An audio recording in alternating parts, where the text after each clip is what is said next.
Oh, hello. Well, good evening, everyone. Welcome to tonight's live stream edition of The Goldie Show, where we are going to be continuing part two of the live stream from last night, where we were speaking about President Trump's cabinet meeting, the latest breaking news, and of course, what everyone is saying and thinking these days. And of course, the common theme here is President Trump made it very clear: no dust, no deal.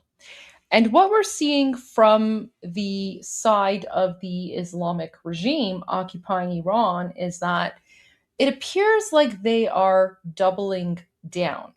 And we've seen reports come out from occupied Iran where the Islamic regime is basically saying that they're never going to give up their nuclear dust. They're never going to, come to an agreement with the United States. In fact, I have a few updates here. Let me just pull them up really quickly. Sorry, guys. I was literally checking the news because my earlier YouTube members only live stream went a little bit longer, but that's okay because I am ready to go. Let me just pull up the bookmark here because this is really interesting, and I also have a few clips from Mahir Tusi. Of course, we love Tusi. Um, but where was it? The Islamic regime. I think I mentioned this earlier today, but so there was this like fake news going around about how the Islamic regime has supposedly agreed to like a 60-day, I don't know, MOU or I don't know, something, I don't know what. Like there's just so much fake news and disinformation coming from the Islamic regime side because again, as you know, if their lips are moving, they're lying. So um, here was the breaking news from earlier today, where 2CTV reported the Islamic Republic of Iran has rejected Axios's report that the deal with the United States has been finalized and agreed, saying the claims are false. Now, why is the Islamic regime continuing to, um, deny this so-called deal? Well, that's because the deal that President Trump wants with the Islamic regime occupying Iran is a deal that will effectively force the Islamic regime to surrender.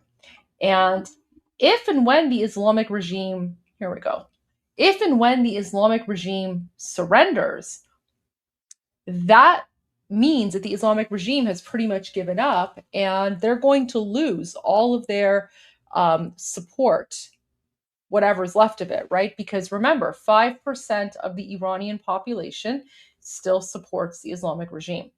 But the fact that only 5% supports the Islamic regime occupying Iran, that's the reason why the Islamic regime needs to bring in their proxy terrorist groups because they need the outside um, invaders to help suppress the Iranian people. So this is sort of what's going on, and no one really knows what's going on, right? I mean, the Islamic regime is saying one thing, the mainstream media is saying another thing, and then of course, President Trump and his administration are saying another thing. What I would say to all of you is that, this is coming from an Iranian, right? Iranian here. Um, if there is a side that we should believe, it should always be President Trump and his administration. And it should always be Israel, Prime Minister Netanyahu and his administration. Why? Because we know that the fake stream media, unfortunately, is a little bit clickbait happy. And of course, the Islamic regime, if their lips are moving, they're lying. And the Islamic regime is very, very good at propaganda. And I did speak earlier about how the Islamic regime has been engaging in this billion-dollar propaganda soft war against the West since 2010. So if you missed that, go and rewatch my earlier live stream where I was doing a Q&A with YouTube channel members, and I kind of broke down the Islamic regime's Ministry of Cyber Warfare and how cyber warfare is one of the ways, in fact, the main way that the Islamic regime has maintained power. Because the Islamic regime does not have military power. The Islamic regime cannot stand up to the United States or Israel. The only thing militarily and strength-wise the Islamic regime is good at is murdering and suppressing the unarmed Iranian people. And the Islamic regime knows this. So the only way that they can fight against the United States and Israel is through the soft war, right? Through the information propaganda war. And unfortunately, they do that very, very well because they have, for the last 16 years, worked on building this global network, this global propaganda, jihadi, durka network that they have. And no one really took them seriously, even though we Iranians, we were talking about it. We were warning people. We were like, guys, like, these are bots. This is all fake news. It's fake information. No one took us seriously. And now here we are today.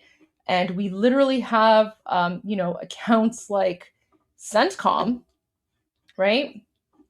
We now literally are in a situation where CENTCOM has to put out posts to call out the lies of the Islamic regime. Because look at this.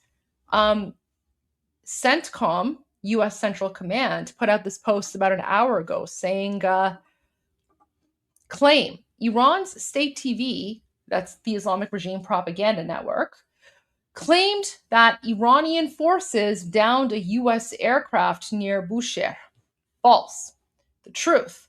No U.S. aircraft was shot down. All U.S. air assets are accounted for. So, guys, even though the United States and Israel are 100% winning the kinetic war, on the soft war side of things, on the propaganda, information, disinformation war, they're not doing so well. And the reason is because the Islamic regime does not play by the rules. They've never played by the rules. And you have rational, logical state actors like the United States and Israel, modern, democratic, free, Western societies who are now dealing with this Durka jihadi terrorist organization that has unfortunately taken over an entire country. And that terrorist organization does not play by the rules and has never played by the rules. They literally survive through lying, through taqiyya, through disinformation, and of course through backstabbing. And they also pay a lot of people, including pundits, journalists, academics, NGOs, all these groups to amplify and promote their Islamist, anti-American, anti-Israel propaganda. So there you go. I just wanted to start off with that. But I wanted to also share a few other things. So CENTCOM also spoke about the attack last night by the Islamic Revolutionary Guard Corps against Kuwait. So they posted this earlier today. At 10:17 p.m. Eastern on May 27, Iran, they mean the Islamic regime, launched a ballistic missile toward Kuwait that was successfully intercepted by Kuwaiti forces. This egregious ceasefire violation by it shouldn't be Iranian, it's the Islamic regime, by the Islamic regime occurred hours after Islamic regime forces launched 5 one-way attack drones that posed a clear threat in and near the Strait of Hormuz. All drones were successfully intercepted by U.S. forces, which also prevented a 6th drone launch from an Islamic regime ground control site in Bandar Abbas. U.S. Central Command and regional partners remain vigilant and measured as we continue to defend our forces and interests from unjustified, it's not Iranian, it's Islamic regime aggression. So there you go. But I mean, this is the thing. This is the thing. Like the more this is if there's one lesson that you take away tonight from this live stream, I hope it's this. The more that you try to appease terrorists, the more that you try to give them an opportunity to negotiate or come to a diplomatic solution, the more they are going to take advantage of that. Because Muslim terrorists, okay, Muslim terrorists do not see diplomacy or appeasement as a sign of good faith. They see diplomacy and appeasement and negotiations as a sign of surrender. Because in their ideology, right, I'm talking about like the Muslim terrorists, the jihadis, the political durkas, right? If you show a willingness to negotiate, they view that as weakness. They see that as an opportunity to infiltrate. And then when you least expect it, they'll stab you in the back. That's how their ideology works, because in their ideology, it is permitted to lie to the infidel being non-Muslims. So it's permissible to lie to the infidel if it advances their cause. And their cause, of course, is jihad. So unless and until you understand that fact and accept that fact as a reality of how things work in the Middle East, you'll never be able to properly negotiate with them. And I think that's why we're seeing President Trump become more and more bold with his statements. That's why yesterday during the cabinet meeting, and we're going to tune into we're going to go back to the cabinet meeting momentarily. That's why in the cabinet meeting, President Trump just flat out said, if Oman decides to join the Islamic regime in putting tolls on the Strait of Hormuz, he's going to have no choice but to bomb them. Because Oman, just like all the other Middle Eastern countries, they don't understand the language of diplomacy. They understand the language of strength. And these countries respect strength. They don't respect diplomacy because they operate within a completely different political framework. If you try to understand Middle Eastern politics by trying to fit it into the framework and context of Western democratic politics, you're not going to have a good time. In fact, you're not going to be able to make any sense of what's happening, because Middle Eastern politics operates on a completely different framework. It operates under a completely different set of rules. And that's just the reality. You can accept it or not, but I'm just telling you that it is what it is, right? You can accept it or not. I'll leave that up to you. I'm just here to give you the information. What you do with that information, completely and totally up to you. Okay, let's go to this. What was it? Sean, okay, here we go.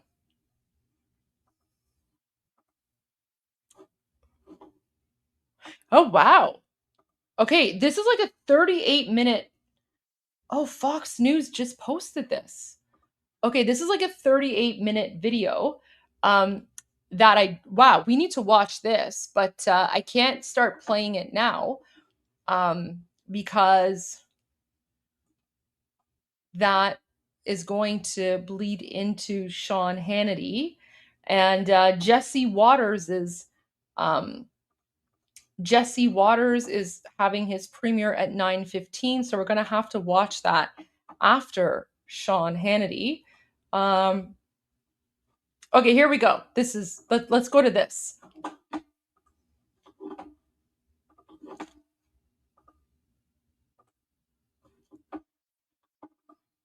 And I'm keeping an eye on Sean Hannity because I want to see what Sean Hannity has to say about the Iran situation. And of course, we're going to go to Jesse Waters as well. And Mark Levin has some interesting posts. And then, of course, we're going to go back and analyze President Trump's cabinet meeting from yesterday. We kind of went through the first half. We still have to go through the second half. 60-day. Wait, is the volume high enough? Yeah. MOE, they call it, a memorandum of understanding between the United States and Iran, reportedly would include, quote, unrestricted shipping through the Strait of Hormuz. President obviously very focused on that. It's an international waterway. No one can control it, says the president. They also want the United States a pledge from Iran not to pursue nuclear weapons or enriched uranium that would produce them. Also, the lifting of the naval blockade, that comes from Axios. That's what Iran wants. They want that blockade to be gone. Before we bring in retired Brigadier General Mark Kimmett, let's go over to the White House. Senior White House correspondent Peter Doocy just came out of the briefing there with the latest on the North Lawn. Hi, Peter. And Martha, Secretary Bessent told us the big three things that have to be in this deal that has been agreed to by U.S. and Iranian negotiators for it to get President Trump's final sign-off. Again, it is a multifaceted agreement, and nothing is going to be on the table until we see the Strait of Hormuz open and the Iranians agree that they have to turn over the highly enriched uranium and that they can't have a nuclear program. If that happens, though, a 60-day extension in the ceasefire will begin, even though ceasefire might not be the best word right now for the situation where Iran has launched at least one missile at Kuwait and the U.S. is striking Iranian missile sites they say pose a threat. With that said, President Trump's focus remains on the Iran war. He is not looking to broaden things out. President Trump said, Oman will behave just like everybody else, or we will have to blow them up. Are you guys back there in the West Wing making plans for a new war with Oman? Again, I think the president wanted to punctuate freedom of navigation in the strait. I had a call with the Omani ambassador this morning, and he assured me that there were no plans for tolling the strait. And something really interesting Secretary Bessent was talking about, he said that the Iranian government right now, they've got elected government officials, the Irgc, and then some clerics who have been having a hard time communicating with each other during this process, which makes sense because a bunch of bombs have gone off on pretty much every major piece of telecom equipment in that country. Yeah. Okay, thank you very much, Peter Doocy at the White House. Joining me now is retired Brigadier General Mark Kimmett. He served as Assistant Secretary of State for Political and Military Affairs in the George W. Bush administration. General Kimmett, great to have you with us, sir. Thank you very much for joining me. Hi, Martha. Hi there. So I know you've been in Qatar for about a month. You've been watching this situation very closely from the region. What is your take on this memorandum of understanding? It sounds like we're still very far apart. Well, I think the most important thing to understand is this is the first step and certainly not the last step. This seems to be a memorandum of understanding that after a period of time. Guys, keep in mind, so the MOU story came from some unknown sources. We don't know if those sources were American or Islamic regime or from the negotiation team. We don't know. But the Islamic regime has rejected the MOU. And even the sources said, this is just an MOU, but it's subject to approval from President Trump. So like, keep that in mind. If both sides fulfill what that MOU says, we're going to get to the hard issues and negotiate. But this is not the end. This is merely the beginning. Mm-hmm. So we see these missiles that have been launched in the direction of Kuwait overnight. There's a video that was put out by Iran to make it very clear that they are still in the middle of kinetic action here. And they say that their red lines are A2. Okay, so here's the thing. The Islamic regime puts out this video of them shooting like a missile. How do we know that this is actually from the so-called attack, right? Like, we don't know. We can't tell if this attack, like this video is from this attack, right? I mean, it very well could be, but we don't know if it is. And the one thing that we do know for sure is that the Islamic regime is a master of propaganda. So isn't it interesting? they always have these videos of like them shooting missiles, but they never show any videos of the missiles actually hitting anything. All they provide is like Lego AI videos, and then AI generated videos of them like booming the United States USS Lincoln or something. Like, it's just the most ridiculous thing. Rich, B, to manage the strait, and C, to be sanctions free. So that's their side of the equation. President Trump very clear on this issue of the strait, that they cannot manage it, and they certainly cannot toll it along with Oman. What's your take on that part of this? Well, I think we've got to remember, Martha, that the strait is a side act. The United States, since the discovery of the Iranian nuclear program 3 presidents ago, have been focused on 3 things: no nukes, no ballistic missiles of a certain range, and no proxies. The Iranians, got to give them a tip of the hat. They diverted this entire discussion to the strait. I think the president has been very clear. He's going back to the core issues, that primarily of their nuclear capability. You know, I hear this a lot, and it's a question that I've had as well.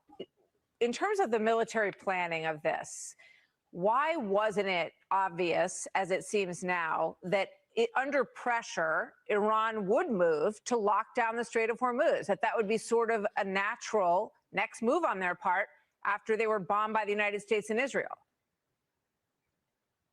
Yeah, I think probably, and I can only speculate, but I would suspect that as a former CENTCOM war planner, that there was an expectation that ground forces would be used inside of Iran to ensure that the strait was not closed. As we seem to have a no troops on the ground policy, which I agree with, it left the strait vulnerable. You think that was a mistake? I think it's a sidetrack. I don't think it was a mistake. As long as we can get back to the major issue of nukes, ballistic missiles, and proxies, I think we're on the right path. But, we hear about these disparate groups within Iran. You've got the Irgc, the military wing, the clerics, to the extent that Muqtada, the leader, the son of Khomeini, is actually in charge. We get, short missives from him from time to time. And the elected officials, who don't seem to have a whole lot of power, but seem to be negotiators, at least in this case. In what world can you imagine the people in charge right now agreeing that they will never pursue or enrich to the levels of weaponization of their uranium, and that they will, never lock down the strait again? It seems like this has become their door that they're going to use whenever they have a pinch point. Well, the first issue on the nuclear program, I think one of the major mistakes of the JCPOA was that we gave inspection and verification to the IAEA. Look, we have controlled nuclear weapons with Russia, formerly the Soviet Union, for years and years due to the on-site inspection agency and the Open Skies program. We're very good at inspecting and verifying. And I think if we could agree to have Americans on the ground doing that, we'd have a much better result. Yeah. They have not agreed to that in the past. Let me just ask you on the way out here, General, if I may. In the month that you were in Qatar, what can you tell us about what people in the region are saying about how long they think this is going to go on? What is their expectation of what's going to happen? Well, candidly, they want it over as quickly as possible. And as interesting, they are less concerned about the nuclear capability of Iran than they are of the ballistic missile program. And they want that to be at the front of the negotiations for obvious reasons. They're not concerned about being a target for nuclear capability of Iran because they know that the nuclear fallout will come back into Iran. But they've seen what the ballistic missile program can do. They've experienced it. And I think their view is we've got to get to the ballistic missiles first and the nuclear program second. Yeah. Well, that may be why they were showing off their ballistic missile capability yesterday in the direction of Kuwait. Yeah. General, thank you very much. Very good to have you. General Mark Kimmett joining us today. A lot of history in the region. We appreciate it, sir. I was with him on Piers Morgan, and he was calling out Anna Kasparian. like the garbage jihadi person, right? Like, you know what? I should probably do like sort of um, like a compilation of all of my clips from Pierce Morgan. But this general was on Pierce Morgan with myself. I don't know if Elika Laban was there. I don't know. I don't think no. It was Jonathan Conricus was there. So it was like me, him, and Jonathan Conricus, and then it was like Anna Kasparian and some other, and like this guy, like I have so much respect for him, but yeah, he was like, what is going on here? All right, let's go to Sean Hannity. And welcome to Hannity. Tonight is peace in the Middle East now within reach. We will break down the very latest of a potential new deal negotiated by President Donald J. Trump. Meanwhile, back at home, Trump derangement syndrome, well, that will be worse than ever. We're going to show you the latest unhinged rant from James Carville. Let's put it this way, it's sicker than usual. And we'll also fill you in on which NFL player the left is trying to cancel. But let me give you a spoiler alert. It is not the guy who is just accused of beating and strangling his girlfriend. No. If you bet that, you bet wrong. Also tonight, stay tuned for the Jill Biden book tour. Desperate to make a buck, Dr. Jill Biden doing everything to sell her memoir except tell the truth. And if you thought your husband was having a stroke on stage during a debate, might you want to go out and check? I don't know, a thought. But we begin with a big problem inside the Democratic Party. It is now controlled by real socialists, no, statist, communists. More accurate, there are no more moderates, only candidates that pretend to be moderate during the campaign. People like Abigail Spanberger, James Tallarico. Take a look.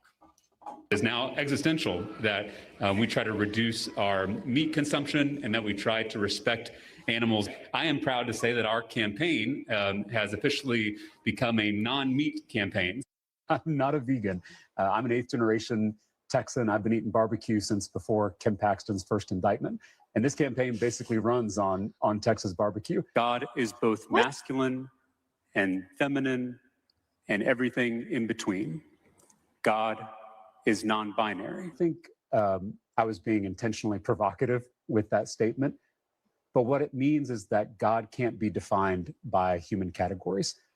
Something that you love that's not family or friends. I love, and just say this because it's on my mind, the trans children who showed up yesterday at the state capitol to advocate for their humanity. They shouldn't have to, but it was an inspiration to watch. Is Ken Paxton telling the truth about you in relation to these issues, especially involving what he was just talking about there, transgender issues involving children? No, Ken Paxton is clipping comments, taking them out of context to try to paint a picture, trying to paint me as someone I'm not. Oh, 6 genders. No, he didn't mean what he said. No meat in Texas, against drilling in Texas. Okay, non-binary God. Okay. Good luck with that campaign. As you can see, it's all one big lie. James Tallarico is a far-left nut job. But again, that is a perfect representation of the modern extreme communist Democratic Party. And at the heart of the party are two people who loathe capitalism, the American way of life. In fact, they want to use China, Cuba, and Russia as the model for what the United States could be. In New York, it's Zoran Marxist Kami Mamdani and AOC, but he's living up to his nickname with a seedy new plan to seize private property from landlords, the people that paid for the property. Take a look. We are committed to empowering our housing enforcement teams, whether HPD or the law department, to protect tenants. You know, the other day on Tuesday, when I was asked about a specific landlord, this happens to also be a landlord of a building where there was an active beehive within the building. That's the level of disrepair that New Yorkers have been forced to live with. And when nonprofits or tenants are in a position to take over those responsibilities, we're going to make sure that they are equipped to do a better job than the current landlord who is violating housing law. How dare a home get a beehive and the landlord didn't see it? Let's put it this way. Mamdani self-described socialist, really a communist, will use any excuse to seize a house or a building away from the person that paid for the property, the private property owner. Even the presence of a beehive can justify taking their property. In other words, private property will no longer be private. And the people of New York City actually own nothing. And according to the city's socialist mayor, he has the power to take anything that he wants, given the right excuse. And by the way, don't forget his proposal, 50% of your money, it's a death tax. You already paid money on that taxes. 50% death tax in New York City. This is how societies will collapse. We have seen it over and over and over again, the same movie, wash, rinse, repeat. Mamdani's friend and ally in New York City, of course, apparently wants to take this socialist vision nationwide. That's Congresswoman AOC, has now been campaigning for far-left socialists nationwide with rumors that she is laying the groundwork to run for president in 2028. So I really hope tonight, she does. it is critical to ask, what is AOC's track record? Has she actually helped her constituents? I actually want her to run for president. I hope she's a Democratic candidate because that's an easy win for the Republicans. I'm in to AOC's New York district to find out. Let's watch. Did you vote for AOC? The bartender, no. I voted for the stewardess that works at American Airlines. No, I didn't vote for it. So you live in this district. Have you ever seen AOC walking down the streets here? No. Would you like to see her here? Yeah, we'd like to see her so she could tell us. You could tell her some of the problems we have in the area. Ever seen her actually roaming around? No, not at all. Never saw her. She's mostly up in Jackson Heights or in the Bronx because she goes to the bigger communities that will surround her and give her the reflection that she wants on all her answers, but she never answers a question. Did you vote for AOC? Yes. What is one thing that AOC has done that you like? I don't know that I could. I don't pay attention to those particular details. What? What? How come? I can't. I don't know that I can think of something. I'm sorry. You don't pay attention to what she does? All right. What is one thing that she's done that you really like? I don't remember anymore. What has she done? She hasn't done anything. I think she, for instance, she helped bring 30,000 books to school kids within the district. Has she done anything during her time in Congress that has made your life better?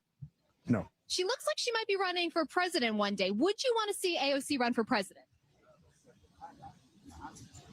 I'm not sure. Would you vote for her for president? If depending on what the field looks like, maybe. Yeah, I think she's very smart. I think she's well educated. She's very articulate. I think I really like what she stands for. I did like her spirit. I did like that she was out there talking to people and greeting people on voting day. So I was coming off the subway and there she was. Do you think spirit?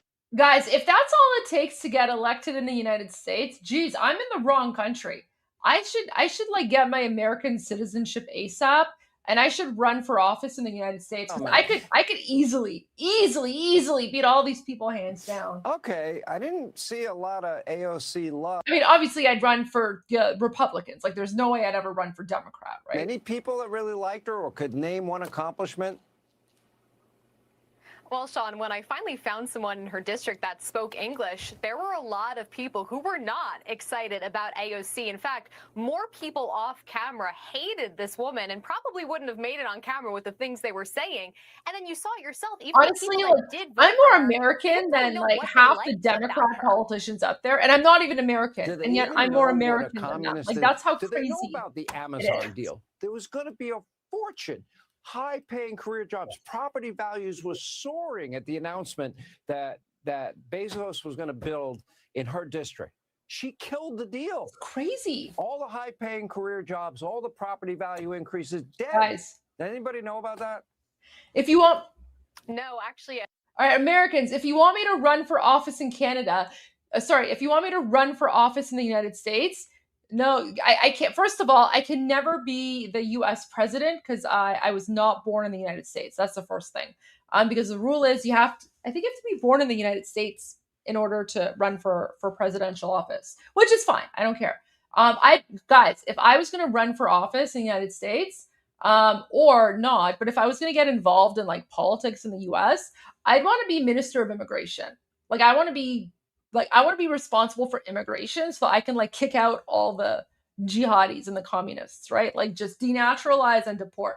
That's what I would do. But honest, if you guys, you know what? I'll just put it out there. If you guys want me to run for office in the United States, you guys need to start a campaign on your own and convince President Trump to give me an American citizenship so that I can run for office. If for some crazy, wild reason I get an American citizenship, I promise you guys I'll run for office somewhere in the United States. In whatever state wants me for the Republicans, I'll do it. And I will shut down every single jihadi, communist. In fact, Governor Democrat, DeSantis just whatever. introduced another new tax cut for this state. And I'll hear now. But I'll put the responsibility on you Americans because I can't do that. I mean, you guys have been asking me to run for office in the United States for like the last 6-7 months. I'm not an American citizen. I can't do it. There you go. But Americans, the ball's in your court on that one. Budget for 23 million Floridians is less than New York City's budget of 9 million people. Okay, so Sean Hannity is still talking about American politics. Guys, by the way, if I'm going to run for office in a state in the United States, give me the whitest state. I literally want like the whitest, most American, like down to earth. Like give me like pickup truck country, because that was the riding that I represented in Ontario, Carleton. It's a very rural riding. Demographics is like 90% white. That's what I want. Like I literally like, and that's where like I vibed the most, and it was fantastic. By the way, the kind of car that I drive is a pickup truck. Did you know that? Yeah, my car is a pickup truck. It's a Dodge Ram. That's what I drive. I literally drive a Dodge Ram. Although I have to change it soon because I got it a while ago. But yeah, give me like farmer country. I did like all the plowing matches. Like I won the VIP plowing match a few years ago. I participated in like tractor pulls. I did like the mechanical bull competition. Like the more country, the better. That's what I like. Because remember, I'm like the Iranian version of like a Texan, right? I'm like a Lord Bakhtiari. We're like the Iranian Texans there. So there you go. All right, guys. Okay, let's go to a few news clips from 2C TV because I do want to share these, and then we'll continue with the breaking news. Just because Sean Hannity's not really speaking about Iran right now. So let's go to some of the latest updates from 2C, and I promise we will go back to Sean Hannity as soon as he goes on the topic of Iran.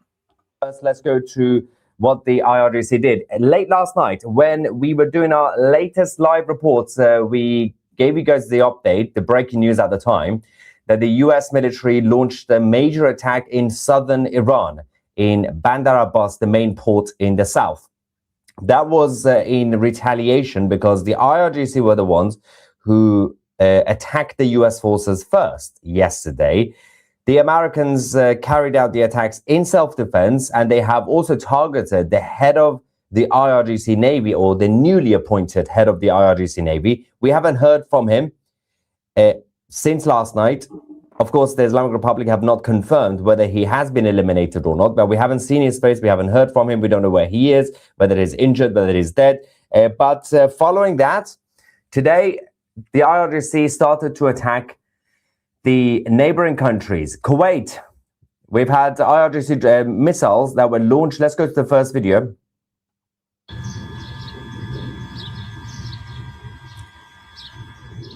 A number of missiles, but also drones, were launched from inside the Iranian territory.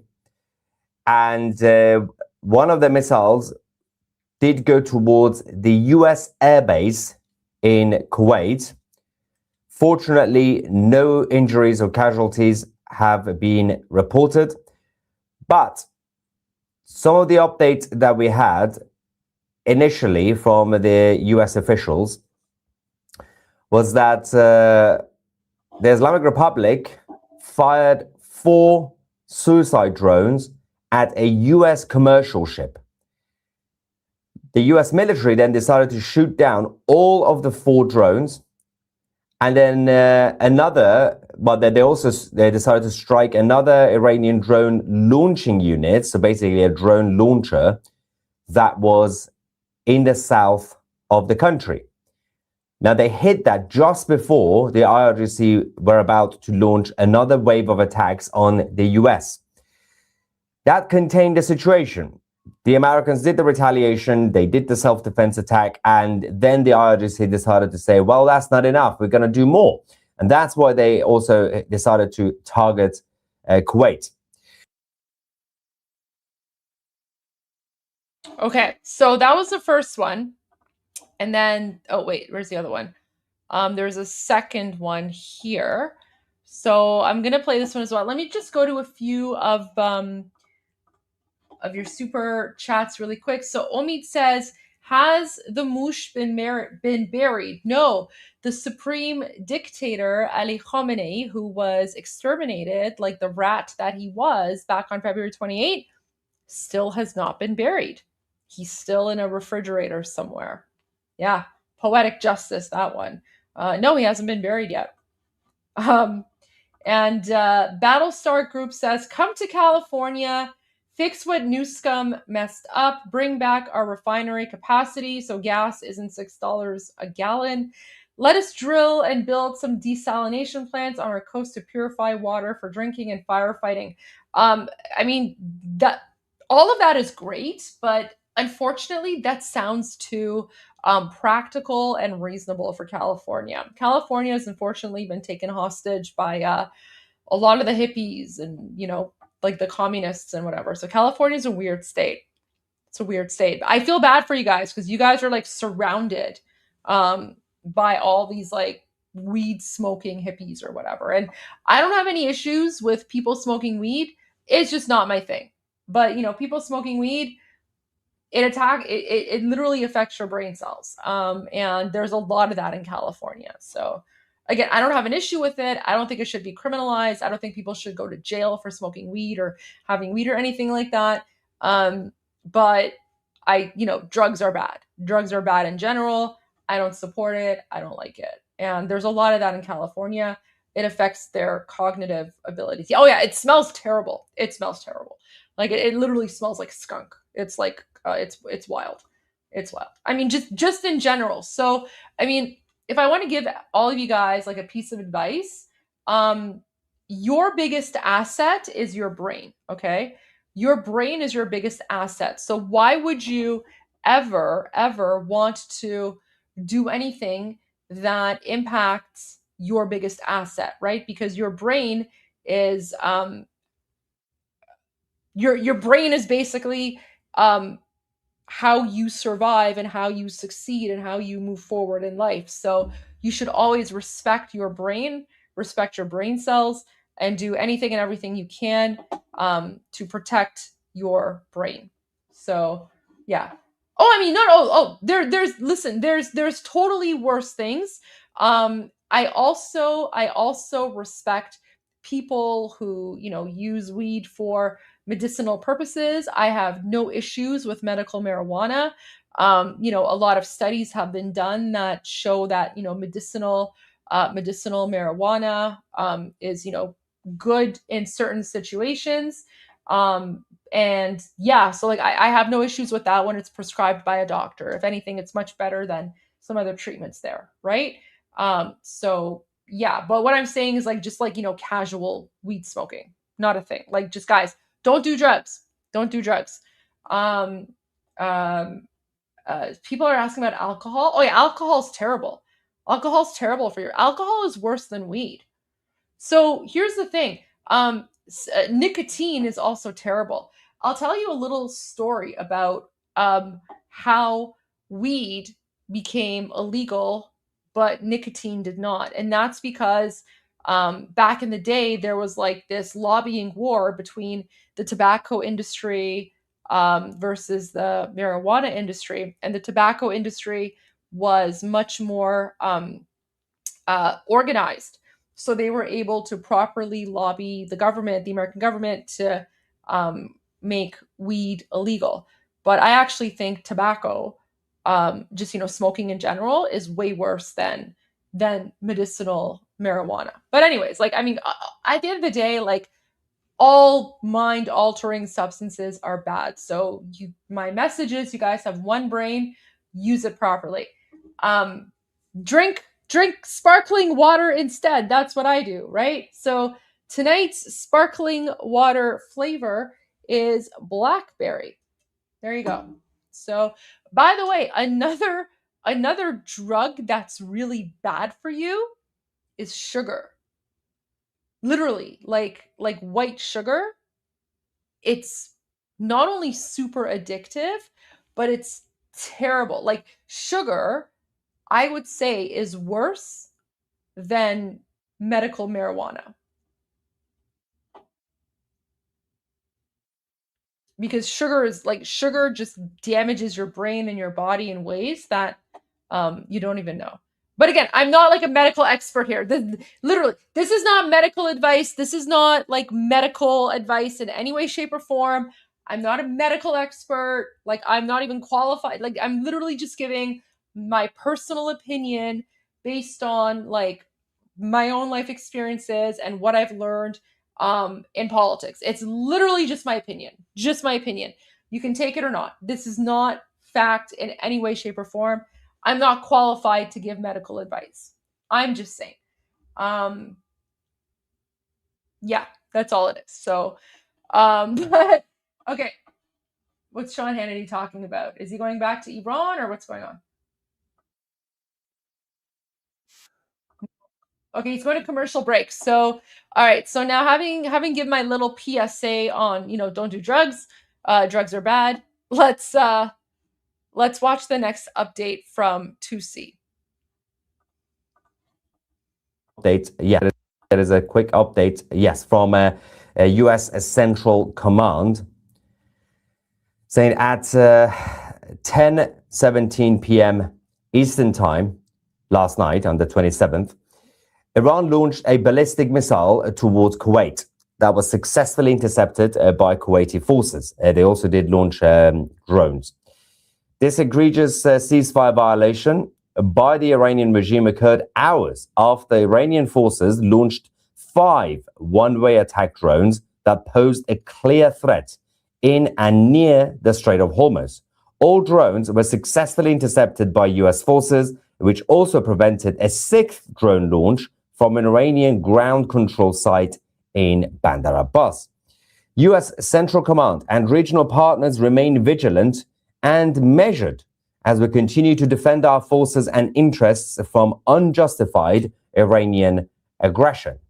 Now, you would have thought that following this, things will calm down, but no, because the IRGC are still going around threatening the Arabs in the middle of all this, because while it's Thursday right now, if you're watching this live, 28th of May, and what does that mean? Every Thursday, we have Axios, the media outlet, reporting that there is a deal imminent. And about half an hour ago, Axios, it's Thursday, so they have reported that the deal is imminent. But of course, or no, they didn't say it's imminent. They say it's agreed. The deal has been agreed by both sides. But Axios is fake news. We know that. Axios is fake news. But President Trump has not actually even reviewed the proposal, so nothing has been confirmed and nothing has been signed. So it's probably best to ignore reports from Axios, especially on Thursdays, because obviously then you got Friday and the markets will close, and they want to ensure that the markets look good, and everything that needs to go up goes up, and everything that needs to go down, like oil prices, go down.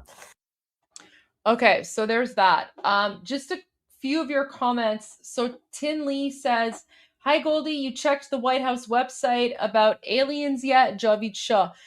Yes, I've seen some of their clips about aliens. My sister is working on her YouTube channel, or I should say I'm supposedly helping her. I've been a little bit busy, but Rose, if you're watching, we will work on your YouTube channel to get it up and running. And yeah, my sister, she's the aerospace engineer. She's a space nerd. if you want like all the updates about aliens and the White House and stuff like that, you can get that from my sister when she starts her YouTube channel. And she'll be, you know, doing live streams, probably called Alien Revolution Live or something. And I'm gonna help her with that and get her all set up on that. So yeah, I mean, I've checked it out.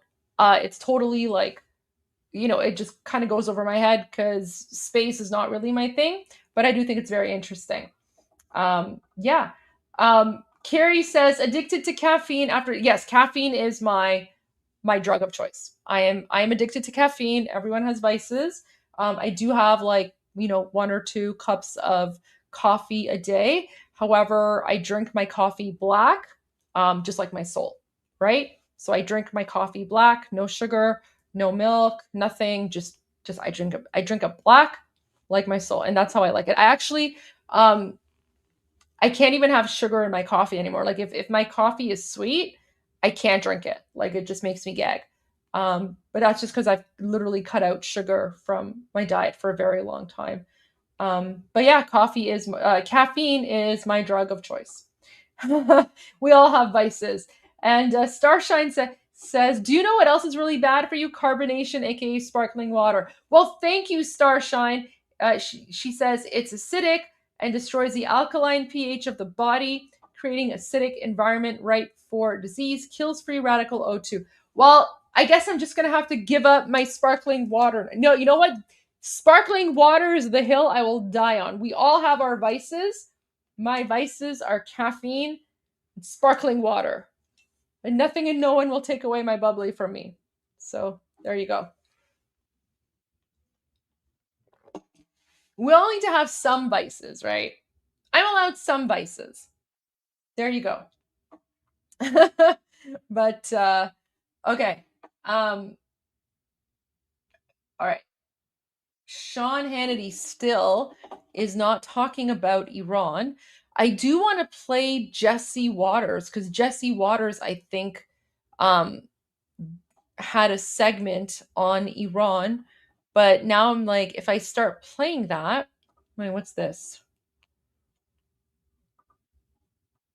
No, Jesse Waters is speaking about Jill Biden. Okay. All right, so that's not going to be helpful. Okay. This is what I want to play, but it's a 38-minute long segment. And I know Sean Hannity is going to go to Iran at some point. So, okay. You know what I'll do? Wait, what's that? Ew. Discrimination and racism goes back to housing discrimination. In the 70s. In the 70s, DEI attacks and posting pictures of the Obamas as apes. When he's on a team that's 55% to 60% the NFL, is that many people, that much percentage of black people, blacker. That is just the definition of stupidity and racist, in my opinion. This is like wash, rinse, repeat every second of every day. And according to reports, Start actually addressed his teammates. The View is actually like a garbage show. I've never watched a single episode of The View. Teammates when introducing. You know, one time I tried to watch The View when I think they were speaking about Iran. And after like 10 minutes in, I was like, this is utter garbage. And I had to turn it off because I was getting so angry by what the women were saying. I was like, this is insane. Like The View literally supports Islamic terrorists. Like that's how bad it is on The View. Like Carville and the ladies of The View and the Graham Plattners of the world and the James Tallaricos of the world and the Mandamis and AOCs of the world. Honestly, like the women on The View make the rest of us women who are educated and knowledgeable and actually know what we're talking about, they make us look bad. Like I watch, like not watch, but like I try to anyway. Or like sometimes I'll see clips of The View or something, and I just look at The View and I'm like, why are these women even on TV? They literally contribute nothing. They have no education. They have no knowledge. They have no understanding of politics or geopolitics or anything. They're literally just like influencers who are on mainstream TV. I guarantee you, like if I actually had a show on mainstream TV, like if I had something similar to like The View, but an actual real show where we provide proper analytics and geopolitical discussions, and we actually have conversations based on fact and reality and like actual research, it would be amazing. But again, I mean, that's why I guess my YouTube channel is doing so well. Like I guess I don't even need a TV show because I just have like my camera. I mean, there you go. The Goldie Show is like the replacement for The View or something, I guess. But yeah, like honestly, those women just make the rest of us look bad. Like it just, like honestly, I can't stand their voices. Like I look at them and I'm like, why? Like I look at Whoopi Goldberg and all I think of is Sister Act. I'm like, Whoopi Goldberg, like the highlight of your career for me was Sister Act.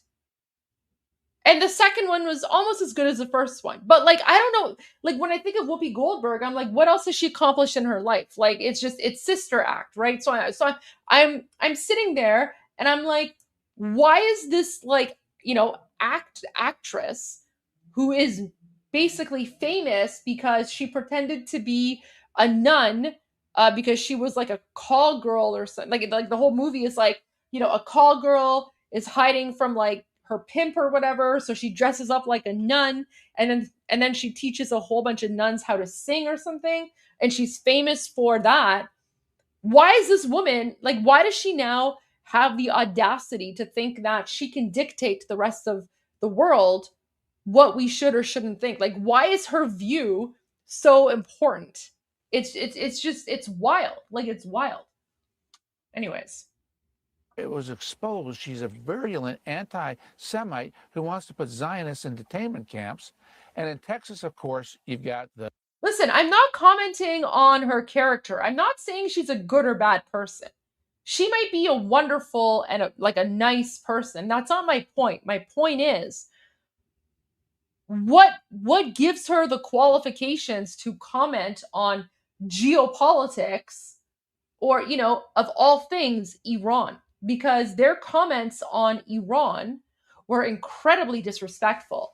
And like, I was shocked. And you know what? I'll find that because the things that she said about Iran and the way that these people defend the Islamic regime because of their hatred for President Trump, it's actually really shameful. Like, these people are, like she's a great actress, sure. Like, stick to that.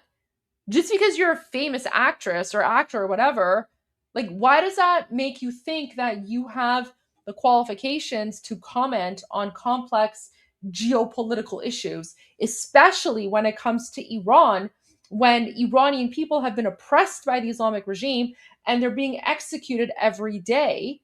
And, you are spreading, maybe unknowingly, you are unknowingly spreading Islamic regime propaganda because you do not have the qualifications or the cognitive ability to understand the nuances of the situation. And, all you think is President Trump is bad, therefore the Islamic regime must be good, right? Like when your entire worldview is everyone and anything that President Trump is against, therefore I support that. If that's your worldview, if that's how you base your political opinions and your geopolitical analysis, then you are not qualified to speak. And it's very shameful that these people who have very, very large platforms are carrying water for the Islamic regime.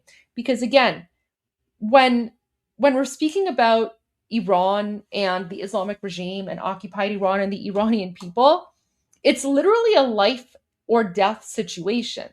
People are dying every day because they're being held hostage by the Islamic regime.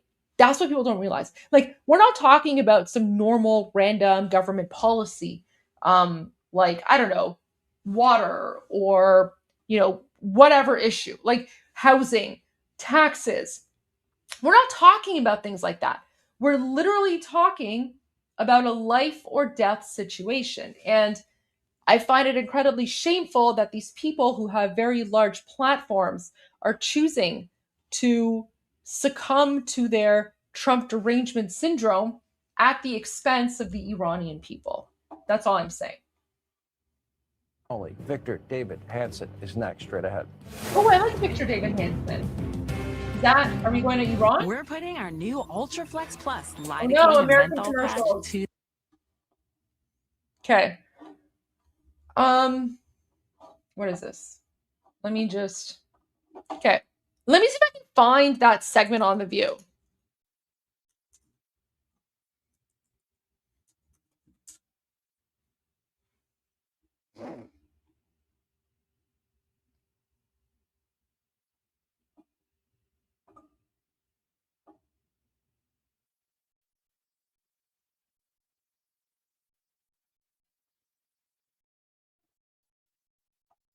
Wait.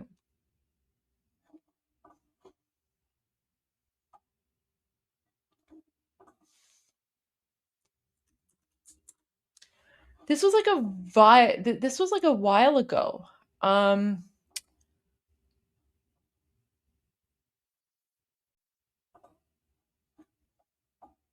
Where was it? Let me see if I can find the clip on X.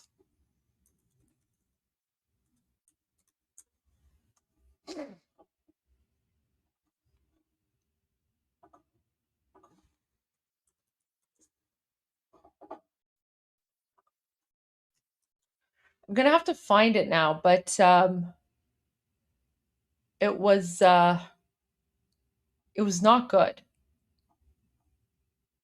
It was actually terrible.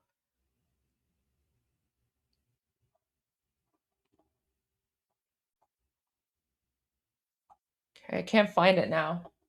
We're still waiting for commercials. I also have Jesse Waters that I want to share with you guys, which we'll go to momentarily.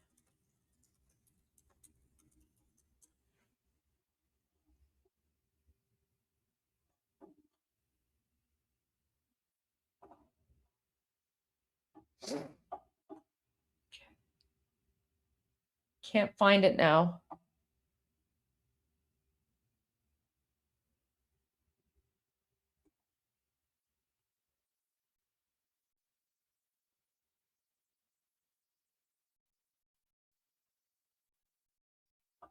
I think it was this one. Oh yeah, here it was. It was this. So The View co-host breaks down in tears over painful personal connection to Iran war. I want them to come home safe. The emotional moment, is this what it is? After Abby Huntsman and Joey Bahar's heated discussion. No, I don't think this was. No, it wasn't this one.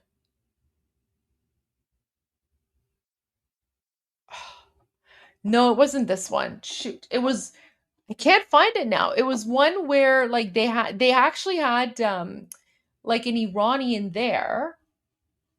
The View show, was it?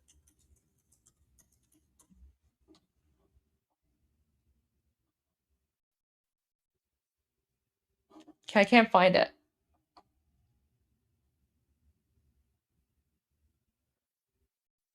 All right. I can't find it now, but I'll find it in a little bit. But it was absolutely crazy. And it was not a good time. It was not a good time. And I remember commenting on it, and they were literally like saying the worst things about President Trump, and they were basically it was a lot of like anti-Israel, anti-America propaganda that they were sharing, and they were basically defending the Islamic regime, and they were just saying, the same nonsense like. All right, imagine going back in time 45 years ago, telling people that the hostile totalitarian regimes in both Iran and Cuba were no longer threats to the U.S. and to the world. That may soon be a reality. I pray it's a reality. And that would all be thanks to the leadership of President Trump. What if I also added that every country in the Middle East, starting with Saudi Arabia, would sign on to the Abraham Accords, and maybe we'd have a shot at real peace in the Middle East for the first time in thousands of years. Fox News has confirmed tonight that the president is weighing whether or not to sign off on a memorandum of understanding with Iran, one that would open the Strait of Hormuz, one that would guarantee they agree to never, ever have nuclear weapons, and to talk about establishing a permanent deal, not if, but how, that the dust, the enriched uranium, would be handed over to the U.S., and meaning they can't get a nuclear weapon in 12 days. Now, when it comes to Cuba, taking out Maduro is step one. Without cheap Venezuelan oil, the Cuban regime is now facing economic ruin. The Pentagon reportedly already planning for the collapse of Cuba's communist dictatorship. John Ratcliffe, the CIA director, was there recently. Some affectionately even calling this Marco's revenge. We are all witnessing history in the making. Freedom is on the march. Here now with reaction, someone who knows an awful lot about this type of history, military historian, senior fellow at the Hoover Institute, our friend Victor Davis Hanson. And, by the way, you have a new book coming out, and I can't wait to interview you for your new book. I don't know if you want to tease it or not. I don't suffer fools really well. And if people don't understand what Steve Witkoff told us about the enriched uranium in Iran and the need, and every person that I know, every senior person that would know the intelligence on Iran, my sources, they all said the same thing. The president had no choice. Cuba falling, Venezuela done, the Western Hemisphere changing. I don't suffer fools. I don't have time to argue with dumb people. I think if you don't get how significant this is, you're not intelligent to me. Yeah, well, a lot of people don't get it, Sean, because these things are happening so rapidly and so dramatically, and they're going to have a profound effect on domestic policy, because if they're resolved in the next month or so, and I think there's a good chance they could be, the economy is going to kick back in with the price of oil dropping, and it's not going to be a shoe-in for the Democrats in the midterms. I think that's the apprehension, that they try to criticize all of these foreign policy achievements. Generally, you can't trust Iran. You've said that many times, and everybody knows that 7 prior presidents tried to negotiate with them fruitlessly because they cheat and they lie and they backslide. But the difference with this president is he has taken out 90% of their military. He's destroyed their economy, and he's attrited their command and control. And nobody's ever done that before. And he can do it again anytime he wants. And that's had a very serious effect on their attitude. So they know this time, if they do what they did with 7 other presidents, there's going to be consequences. And they don't have any margin of error recently because they've been so diminished militarily, economically, politically. So that's why I think people are confident in the administration. Did you read that they're running out of fuel in Iran? Did you read? They have no income, no economy, so to speak. Half the working population is out of work. 300% inflation rate. Called it. Remember, we called this like weeks ago. Articulate about this. And then you got this group of people. They don't want to know the Trump doctrine. The Trump doctrine is simple to understand. No forever wars, but that doesn't mean isolationism. They don't care about what he's done in the past. And then there's this heavy dose of anti-Semitism, frankly, mostly from the left, but sometimes from the right. What is your reaction to that? Where does that come from? That comes from a frustration, I think, that many people on the right felt that they had the ear of the president. And you know that nobody has the ear of the president. He's the president. And I think people like Marjorie Taylor Greene and others thought that they could influence Trump. They were on Air Force One. They felt they were close confidants. They called him and their advice was found wanting by Trump, and he said so. And then they got very angry, and they said, if he disagrees with me on this one issue, then everything else he did, I'm going to nullify. The border, crime, foreign, everything. Just because I disagree with him and he didn't take my advice and I'm very important and influential and he didn't listen to me. Therefore, I'm going to be a never Trumper and I'm going to go into the whole neo-Islamicist anti-Semitic stance. And that's what they did. It's very nihilistic and self-destructive because they're going to find out that what he did in Iran and Venezuela were historic. And a very tragic 13 people died, but historically that's very little cost to take on a country of 93 million that terrified the entire Middle East for 50 years.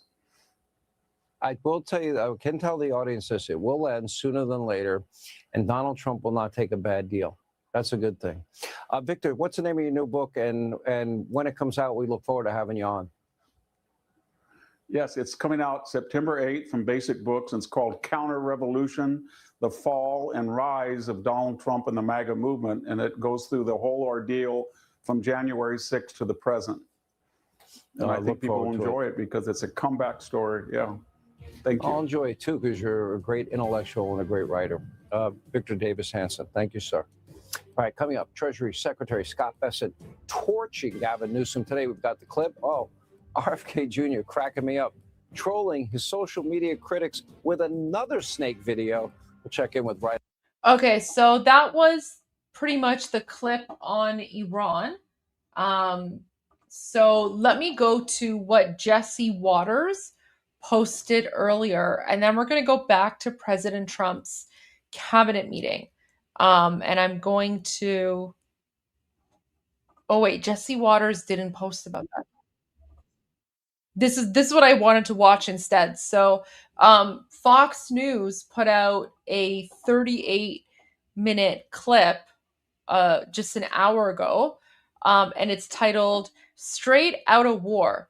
Iran talks enter most critical phase yet as U.S. military remains on standby." So again, guys, like everyone who's talking about a deal or whatever, what's happening right now in the Middle East does not look like a deal to me in any way, shape, or form, especially since the Islamic regime literally last night attacked U.S. bases or attempted to attack U.S. bases in Kuwait.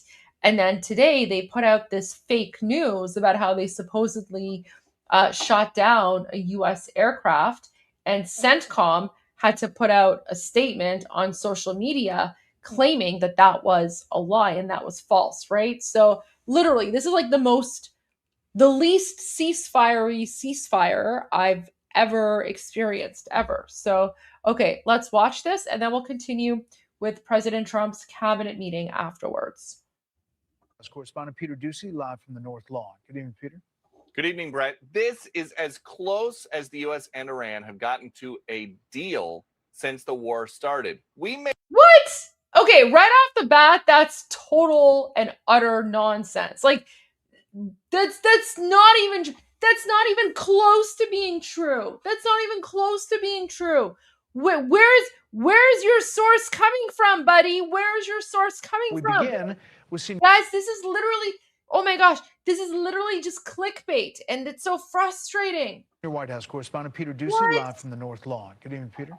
Good evening, Brett. This is as close as the U.S. and Iran have gotten to a deal since the war started. No. We may soon see meaningful negotiations about ending Iran's nuclear program during this 60-day ceasefire, or we may not. It's always a mistake to get out ahead of the president. And the president isn't in a hurry. So you have a very short window for doing anything having to do with war. But I don't view that window. I view it, I have to do what's right. Steve Witkoff and Jared Kushner's team have agreed to a deal with Iranian counterparts. Iranian leadership will need to approve it, and so will President Trump. And to get the president's... Okay, so they're saying that the negotiators have agreed to a deal, or they've agreed to a memorandum of understanding subject to approval by the Islamic regime and the United States. So basically, no side has agreed to anything, and yet they're claiming that there's been a deal made or something. Guys, the Islamic regime is never going to agree to any of this. Guys, this is so weird. Blessing, there are three musts. The Strait of Hormuz must open. Iran must stop enriching uranium, and Iran must stop its nuclear weapons program. Yeah, that's never going to happen, guys. That's never going to happen. The Islamic regime will never, ever agree to those terms, ever. If there can be no deal without those, Why would there be a deal without those? The fragile ceasefire with Iran may be a ceasefire in name only, as CENTCOM confirms that last night Iran launched a I just said that. It's literally the worst ceasefire in history. ballistic missile towards Kuwait that was successfully intercepted by Kuwaiti forces, calling it an egregious ceasefire violation. Last night, Iran also launched 5 one-way attack drones near the Strait of Hormuz. As we seem to have a no troops on the ground policy, which I agree with, it left the strait vulnerable. You think that was a mistake? I think it's a sidetrack. I don't think it was a mistake. President Trump's team was concerned a key U.S. ally was preparing to team up with Iran to collect tolls in the Strait of Hormuz, and his warning to that ally has been heard loud and clear. President Trump said, Oman will behave just like everybody else, or we will have to blow them up. We'll have to blow them up. Are you guys back there in the West Wing making plans for a new war with Oman? Again, I think the president wanted to punctuate freedom of navigation in the strait. I had a call with the Omani ambassador this morning, and he assured me that there were no plans for tolling the strait. In an interview with Lara Trump that's going to air on Saturday, President Trump again insists that this year's election calendar has nothing to do with his Iran war planning. So according to Secretary Bessent, not caring about the midterms and instead caring more about a core belief like preventing Iran from getting a nuke makes President Trump a statesman. Right. On this with the panel, Peter Ducey live in the North Lawn. Peter, thanks. Thank you so much, Phil. So Dana, over here on the board, will tell you about what happened overnight, give you a sense of the area and what is now being contested. As of yesterday, the Iranians still insist that the area marked on the map behind me that goes all the way through this choke point here is their territory and their authority as of May 21st. U.S. Treasury Department already taking action against this. We'll get to that momentarily and see where that pops up here. Check this out right here. That area, if we advance one time, that is Bandar Abbas. That's a port city. And that's where the U.S. military says at least 4 drones were fired out of. So guys, just for your own information, because I see a lot of news reporters are struggling to pronounce the city. And I've heard so many pronunciations. So repeat after me. It's pronounced Bandar Abbas. So Bandar Abbas. It's not Bandar Abbas or whatever. Or I don't know.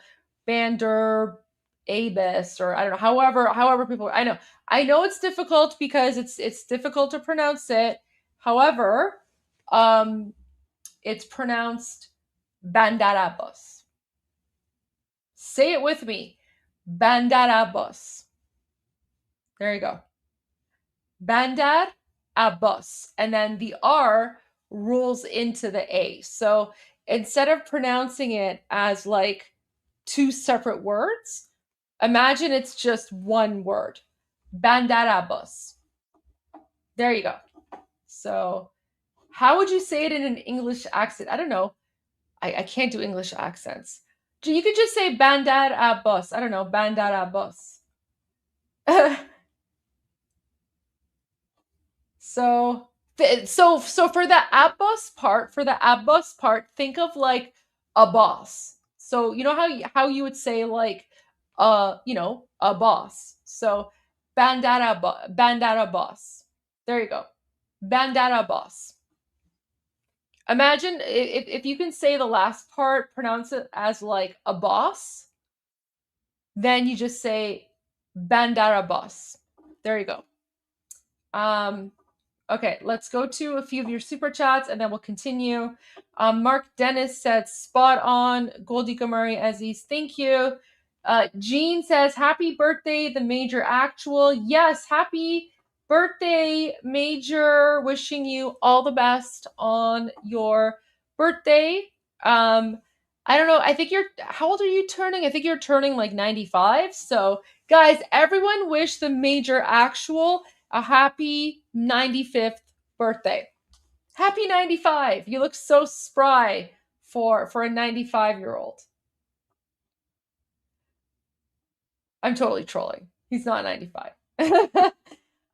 Life is Too Short says, what's stopping the regime from making a deal with Trump but ripping it up when he leaves office? Absolutely nothing. In fact, That's exactly what the Islamic regime is banking on. The Islamic regime is basically trying to delay for as long and as much as they can in the hopes that President Trump will leave office and, a weaker leader will come in, and then they can take advantage of that weaker leader. So literally is nothing. The only thing right now that's stopping the Islamic regime from making a deal with Trump and ripping it up is the U.S. military that's there. However, the moment the U.S. military leaves, that's exactly what they're going to do. So you cannot trust them. You can't trust them. You cannot make a deal with them.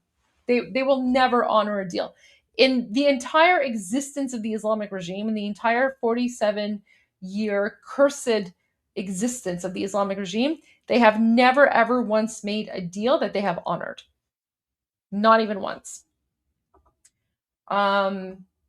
Who's doing my thumbnails? I do my own thumbnails.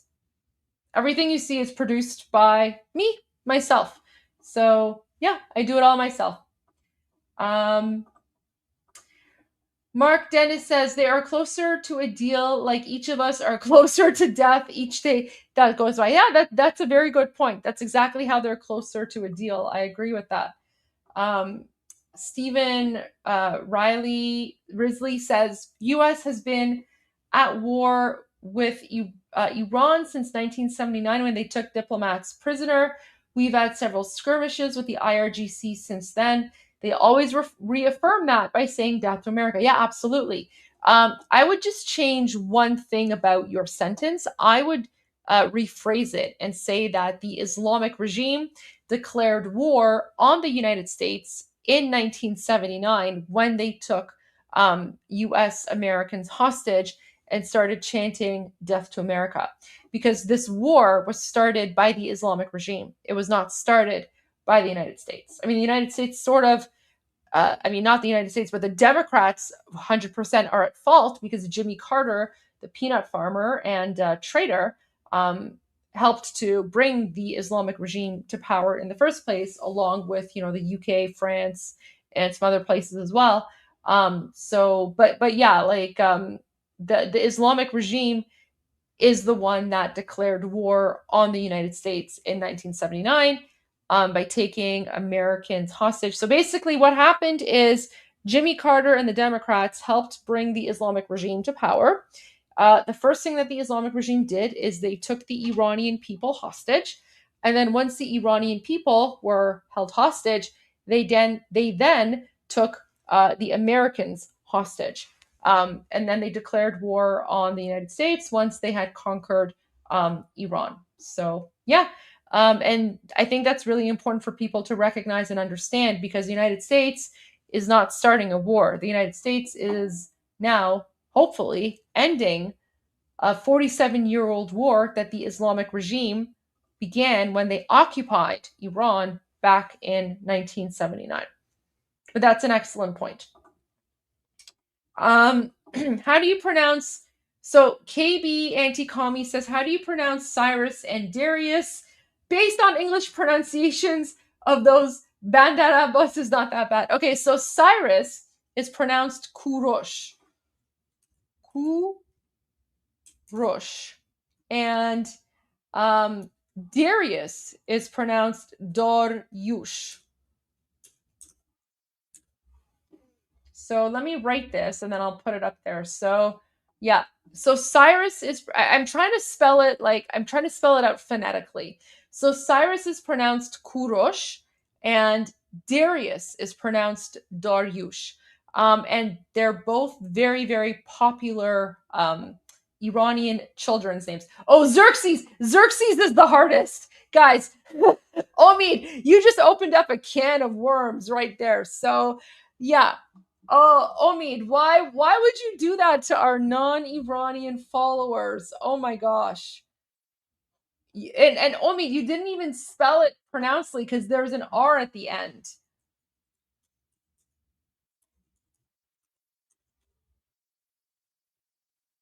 So, yeah, guys, do not ever ask how to pronounce Xerxes in Persian because Xerxes is actually pronounced Khashayar. I have no idea how or why the Greeks got Xerxes from Khashayar, but there you go. By the way, Khashayar is like a beautiful name. It's also a very, very, very popular name as well, especially among Iranian babies right now. So yeah, but Xerxes is not even close to Khashayar. So I have no idea how Xerxes came from Khashayar. But there you go. So Cyrus is pronounced Kurosh, Darius is pronounced Dariush, and Xerxes is pronounced Khashayar. And now you know. All right, let's go back to the Fox News updates here. Oh yeah, the Major says just whatever you do, don't watch 300. Seriously, guys, I made a whole rant about the 300 video. So if you want to see my rant, it was from like 6-7 months ago. Just go to like my Goldie Unfiltered videos on my YouTube channel. I did a whole like just rant on the movie 300 and why I think it's absolute garbage. But yeah, there you go. Okay, let's continue with the news. We're taken out of the sky by F-18s and F-35s. Wait, let's go back. So now that we know it's pronounced Bandar Abbas. Through this choke point here is their territory and their authority as of May 21st. U.S. Treasury Department already taking action against this. We'll get to that. Wait, where does he pronounce Bandar Abbas? Thank you so much, Phil. So Dana over here on the board will tell you about what happened overnight, give you a sense of the area and what is now being contested. As of yesterday, the Iranians still insist that the area marked in the map behind me that goes all the way through this choke point here is their territory and their authority as of May 21st. U.S. Treasury Department already taking action against this. We'll get to that momentarily and see where that pops up here. Check this out right here. That area, if we advance one time, that is Bandar Abbas. That's a port city, and that's where the U.S. military says at least 4 drones were fired out of. They were taken out of the sky by F-18s and F-35s, and then the U.S. military went ahead and hit a drone area there before they could launch a 5th drone at U.S. bases or at U.S. military sites or possibly tankers in the Persian Gulf. What you see behind me are 18 different military outposts operated by the United States in the Middle East here, okay? I want you to think about Kuwait, okay? Just across the border there from Iran, because this is what the Kuwaitis were reporting overnight, that they had a drone incoming into their country as well. That's where we are. Is there a line that they would cross for you to go on the offensive again militarily? Well, a deal that wasn't going to be good for us is the line ultimately, because, you know, I'm playing it out and we're going to see. And that's what I do. I negotiate. They negotiate. Oh, wow. Guys, so there's going to be an exclusive interview with President Trump Saturday at 9 p.m. Wow. We're going to have to tune in and do a live watch party of that. Oh my gosh. Okay, we have to do a live watch party of that. Very good negotiators. They're crafty. But in the end, we have all the cards because we've defeated them militarily. Look, they have no Navy. Every ship, they have 159 ships. Every one of them are at the bottom of the sea. Every single one. We take pictures of them. We have people going down taking pictures of hundreds of ships. Their Navy is totally gone, 100%. Their Air Force is totally gone, 100%. Their military, we've sort of left it alone because we think that their military is somewhat moderate. They have other people that aren't moderate. Guys, you know what he's talking about here? Wait, look at this. Navy, every ship, they have 159 ships. Because, you know, I'm playing it out and we're going to see. And that's what I do. I negotiate. They negotiate. They're very good negotiators. They're crafty. But in the end, we have all the cards because we've defeated them militarily. Look, they have no Navy. Every ship, they have 159 ships.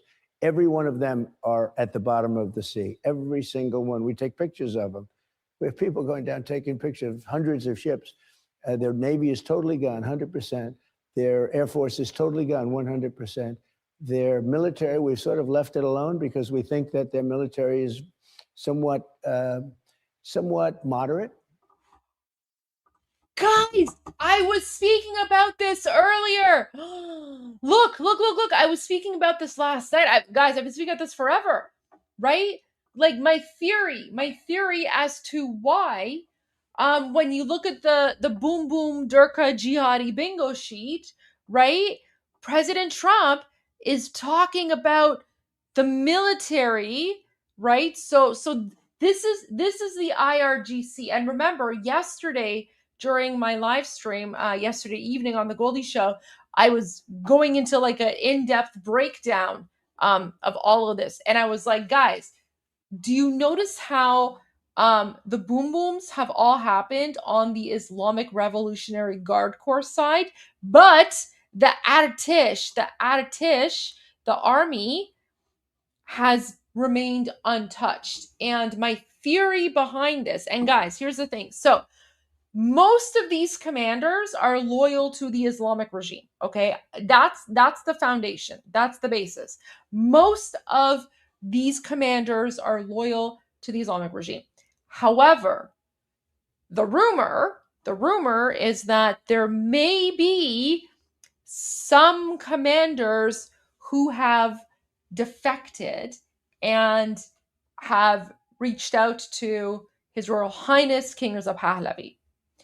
And that is why the Atatish has been left untouched, because if let's say the top army commanders who had not defected were boom boomed, but the ones who had defected were still alive, that would become very obvious as to who may have defected. And because King Reza Pahlavi's team is sort of communicating behind the scenes with the Trump administration, with various, people close to President Trump, that could very well be the reason why the army, the Artish, has been left untouched. And that could very well be the reason why President Trump is saying that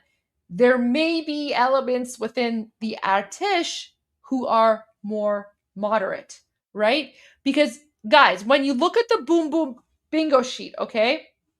When you look at the boom boom bingo sheet, in every box here, people, there's at least one person that's been boom boomed, right? So the Supreme Security Council, Larijani, has been boom boomed. The house of the supreme dictator, the Beit Rahbari, as they call it, right? Khamenei was boom boomed. Shamkhani was boom boomed. They buried him without a head. This guy Shirazi was boom boomed. You look here, Assembly of Experts, a whole bunch of them were boom boomed while they were all convening in a building. Like, most of these are dead. Most of them are not even important enough to be on the boom boom bingo sheet, but a whole bunch of them are dead. State media, okay, whatever, that's not really a thing. But look, even under the police, like Rezayan was boom boomed. Executive branch, guys, the intelligence minister, the intelligence minister, like a Durka jihadi, he was boom boomed. The defense minister, he was boom boomed, right? Legislative branch, they're garbage people, so no one cares about them anyway. Ghalibaf still hasn't been boom boomed because President Trump was hopeful that Ghalibaf could be viewed as more of a pragmatist who could negotiate. That hasn't turned out so well. Ghalibaf may well be boom boomed in the future, so that's fine. But look, even former officials, people who are not necessarily currently part of the Islamic regime in an official capacity, they have been boom boomed in the past as well. Raisi and Abdullahian. Actually, no, they were boom boomed. Well, they lost their lives in a helicopter crash last summer, a very mysterious helicopter crash, probably from Israel. But look at this, and then you look at the nuclear program. Guys, look at this. The top scientists within the Islamic regime's nuclear program have all been boom boomed, right? So the nuclear scientists have been boom boomed, but the army, the Artish, remains untouched, okay? And now, like, this further proves my theory, like this, again, I don't know if I'm right or not, but this lends more credibility to my theory that the reason the Artish has been left untouched is because the Artish, there are elements within the Artish that have defected and are waiting for the right time to rise up. And if you want to know why the Artish has not risen up yet to overthrow the Islamic regime, go back and watch yesterday's live stream. Go back and watch part 1 of this live stream, because this is part 2. In part 1, I go into like a more in-depth, detailed breakdown and analysis of, you know, the army versus the Artish, the army versus the Islamic Revolutionary Guard Corps, or as we say, the Artish versus the Sepah. So, wow. Oh my gosh. Okay, so President Trump's going to talk more about that difference. Okay, so now we definitely have to tune in for a live watch party on Saturday, because guys, that's he's basically confirming what I've been saying all along about why the Artish has been left untouched. I'm taking pictures of hundreds of ships. Their Navy is totally gone, 100%. Their Air Force is totally gone, 100%. Their military, we've sort of left it alone because we think that their military is somewhat moderate. They have other people that aren't moderate. We've taken them out. We've taken different forms of leadership out. We've actually left their military alone. People would be surprised to hear that, because mistakes have been made in wars where you wipe out everybody and then you have a country that's, you know, for 40 years can never rebuild. You look at what happened with Iraq. We did so bad. Whoa, so President Trump is pretty much acknowledging that the Artish is being left in place so that when the Islamic regime is eradicated, the Artish, which has largely defected, by the way, the Artish has largely defected and is supporting King Reza Pahlavi, the Artish can then defend the Iranian nation from the Islamic regime. Oh my gosh! Oh, guys, this is huge. Okay, I'm sorry for interrupting, but this is huge. Somewhat moderate. They have other people that aren't moderate. We've taken them out. We've taken different forms of leadership out. We've actually left their military alone. People would be surprised to hear that, because mistakes have been made in wars where you wipe out everybody and then you have a country that's, you know, for 40 years can never rebuild. You look at what happened with Iraq. We did so bad. That was such a foolish thing, what we did. Shouldn't have been there in the first place, by the way. And shouldn't have been in Iran. But Iran has the capability. If we didn't hit them with the... I agree. Back in 2003, instead of attacking Iraq, the United States should have gone after the Islamic regime occupying Iran. I agree 100% with President Trump on that.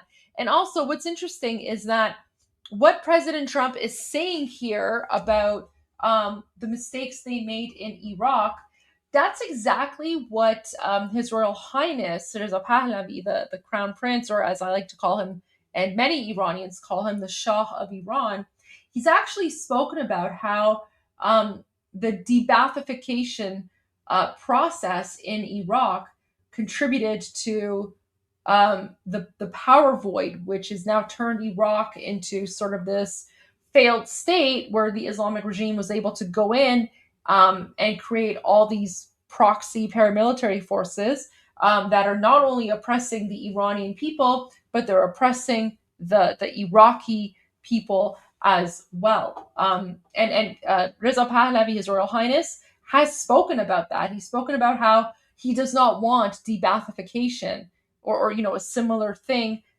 in Iran. What he wants is for obviously the Islamic regime to be eliminated. However, anyone who defects and, you know, defects from the Islamic regime and is willing to work towards rebuilding the country, His Royal Highness has said from the very beginning, as long as your hands are not covered with the blood of the innocent Iranian people, and as long as you have not been part of the war crimes against the Islamic regime, then there is a place for you in a free Iran, because we still need those people to help run the country. We need the military. We need the technocrats. We need the bureaucrats. We need people who have lived experience with running various elements within the country.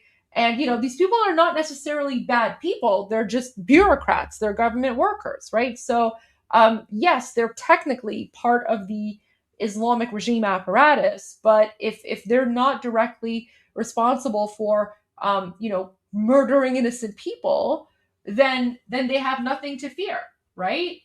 In fact, they will be viewed as heroes for defecting, taking the side of the Iranian people, and then helping to rebuild the country.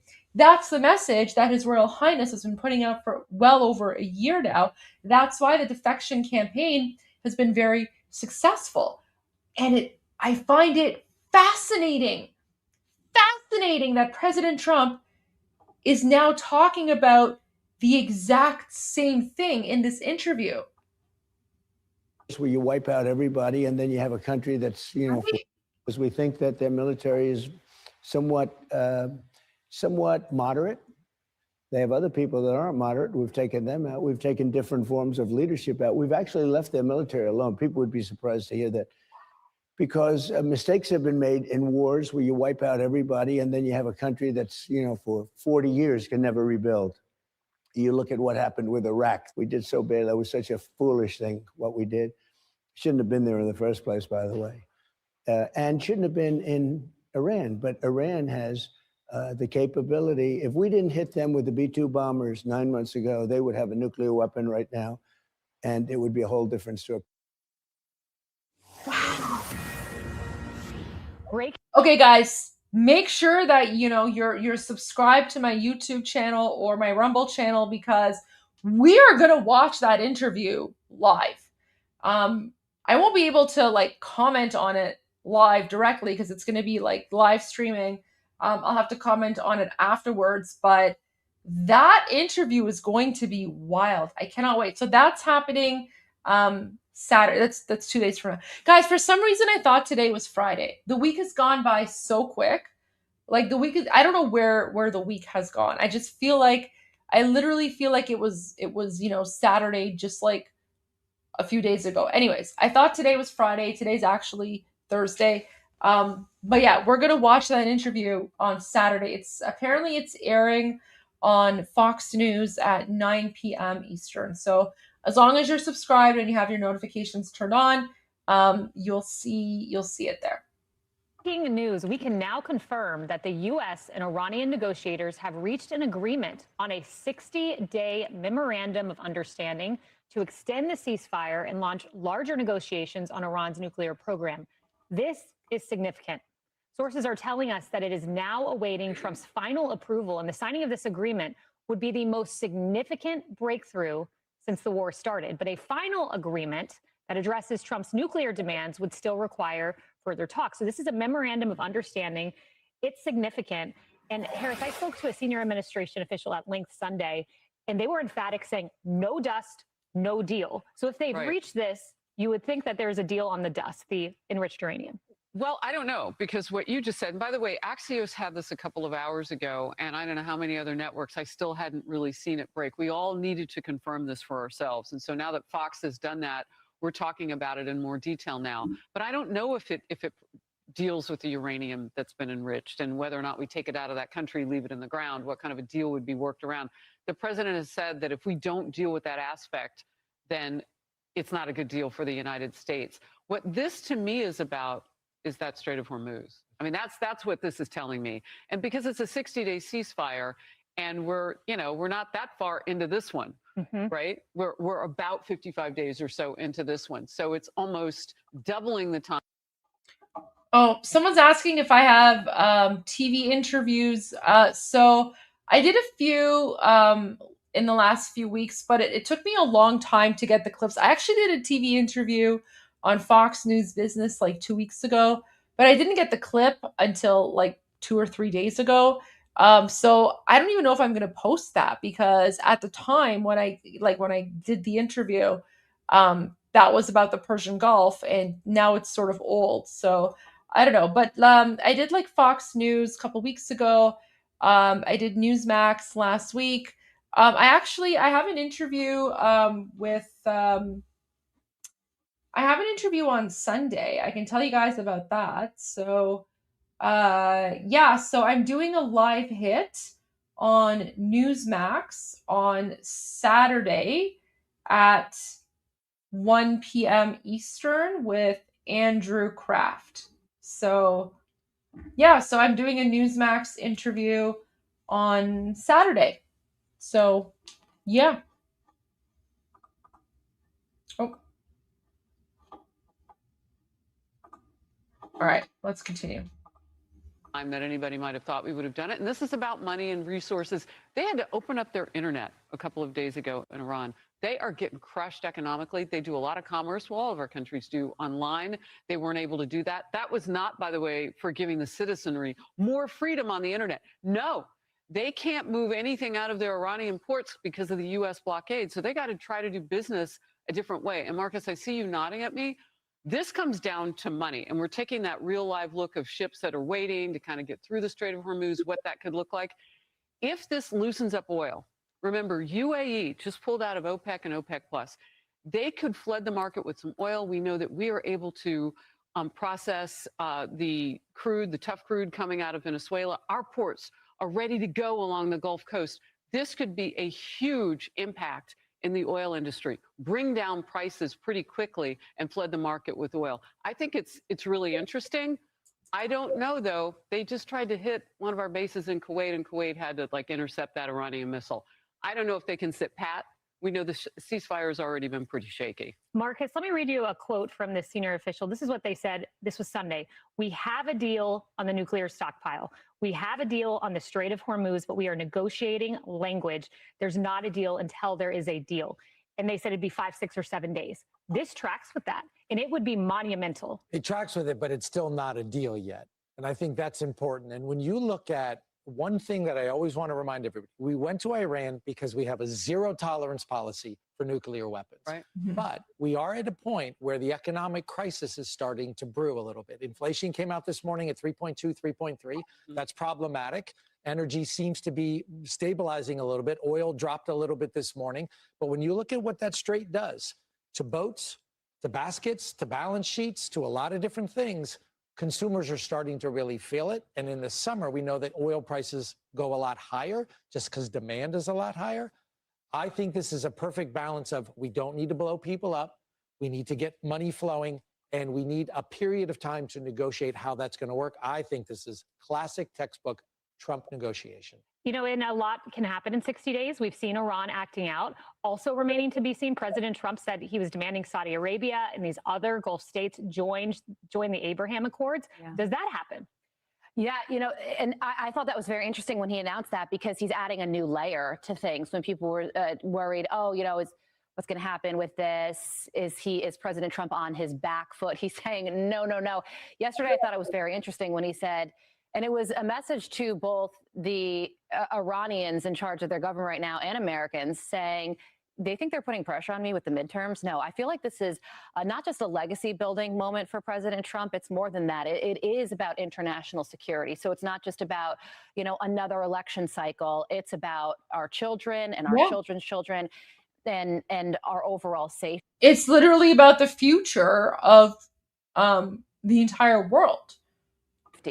So we do await details on what this deal actually means and what is actually being reached. But just from a 30,000-foot view here, you know, there's this constant narrative, and I see it every single day, that the Iranians have somehow have the upper hand here when they have absolutely no leadership class. Their navy is at the bottom of the Strait of Hormuz.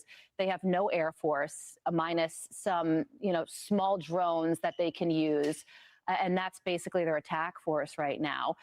And the internet being turned on has given us another level of insight into the fact that the Iranian government is also facing internal pressure. Remember that part of this whole war was started, and at the beginning of it, we were thinking that maybe the Iranian people could rise up and take things over themselves.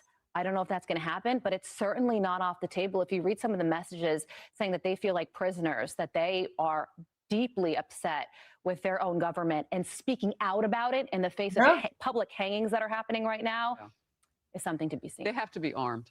Yeah, no doubt. And citizenry that's not armed. Rosanna, if you zoom out 30, I still cannot believe that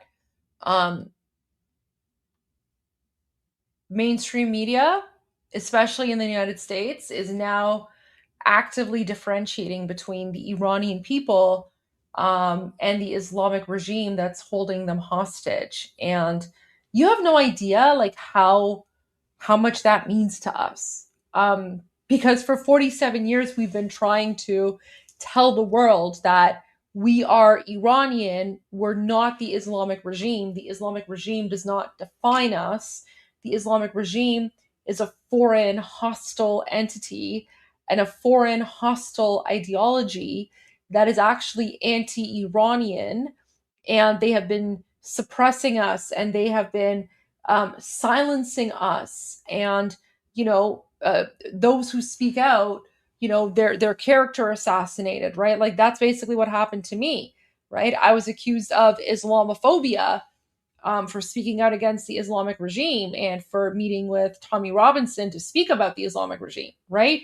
First of all, it's no one's business who I speak with, right? But second of all, that's how far gone Canadian politics is, where a democratically elected Canadian politician, right, who was voted in with like 50% of the vote in my district, also known as my riding, even though I had majority support of the voters in my district, I was kicked out of my party because an unelected Muslim lobby group called the National Council of Canadian Muslims. By the way, National Council of Canadian Muslims used to be called CARE Canada.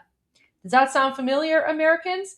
That's because CARE Canada is an affiliate of CARE in the United States, and of course, CARE is linked to the Muslim Brotherhood. So, the Islamic invaders in Canada lobbied and had me kicked out of my party for the crime of speaking with Tommy Robinson. Yeah. An Iranian woman whose family literally escaped a brutal Islamic totalitarian dictatorship, right, came to Canada.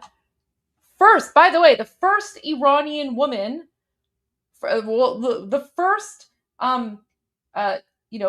Canadian politician who is an Iranian woman, right, coming from Iran, the first one in Canada. I literally made history as the first Iranian woman elected to office, Iranian Canadian woman elected to office in Canada, right? I was kicked out of my party for the crime of Islamophobia because I spoke to someone that an unelected Muslim lobby group did not like. That's the current situation of politics in Canada. So that's why when people ask me, do you think Canada can be saved? You'll have to forgive me. I don't know. I don't know if Canada can be saved, because if a Muslim lobby group has enough power to kick out a democratically elected politician from her own party, yeah. Sorry, Canada. Sorry, Canadians. You guys are too polite. You guys are too polite. You need to become more like Americans and stick up for your rights, because when you bend over backwards, then the Muslims start telling you what you can do, who you can speak with, right? I was literally kicked out of my party for offending an unelected Muslim lobby group that is literally a terrorist organization and is tied to the Muslim Brotherhood, which is a terrorist organization. Yeah.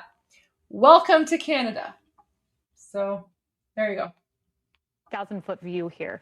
If in fact was started, and at the beginning of it, we were thinking that maybe the Iranian people could rise Wait, up and but here's the other thing I want to say. The reason that they accused me of Islamophobia is because they were scared of my voice. They were scared of the fact that I was using my platform to raise awareness about the Iranian people's fight for freedom against the Islamic dictatorship, against the Muslim Nazis. They didn't like that and made them uncomfortable.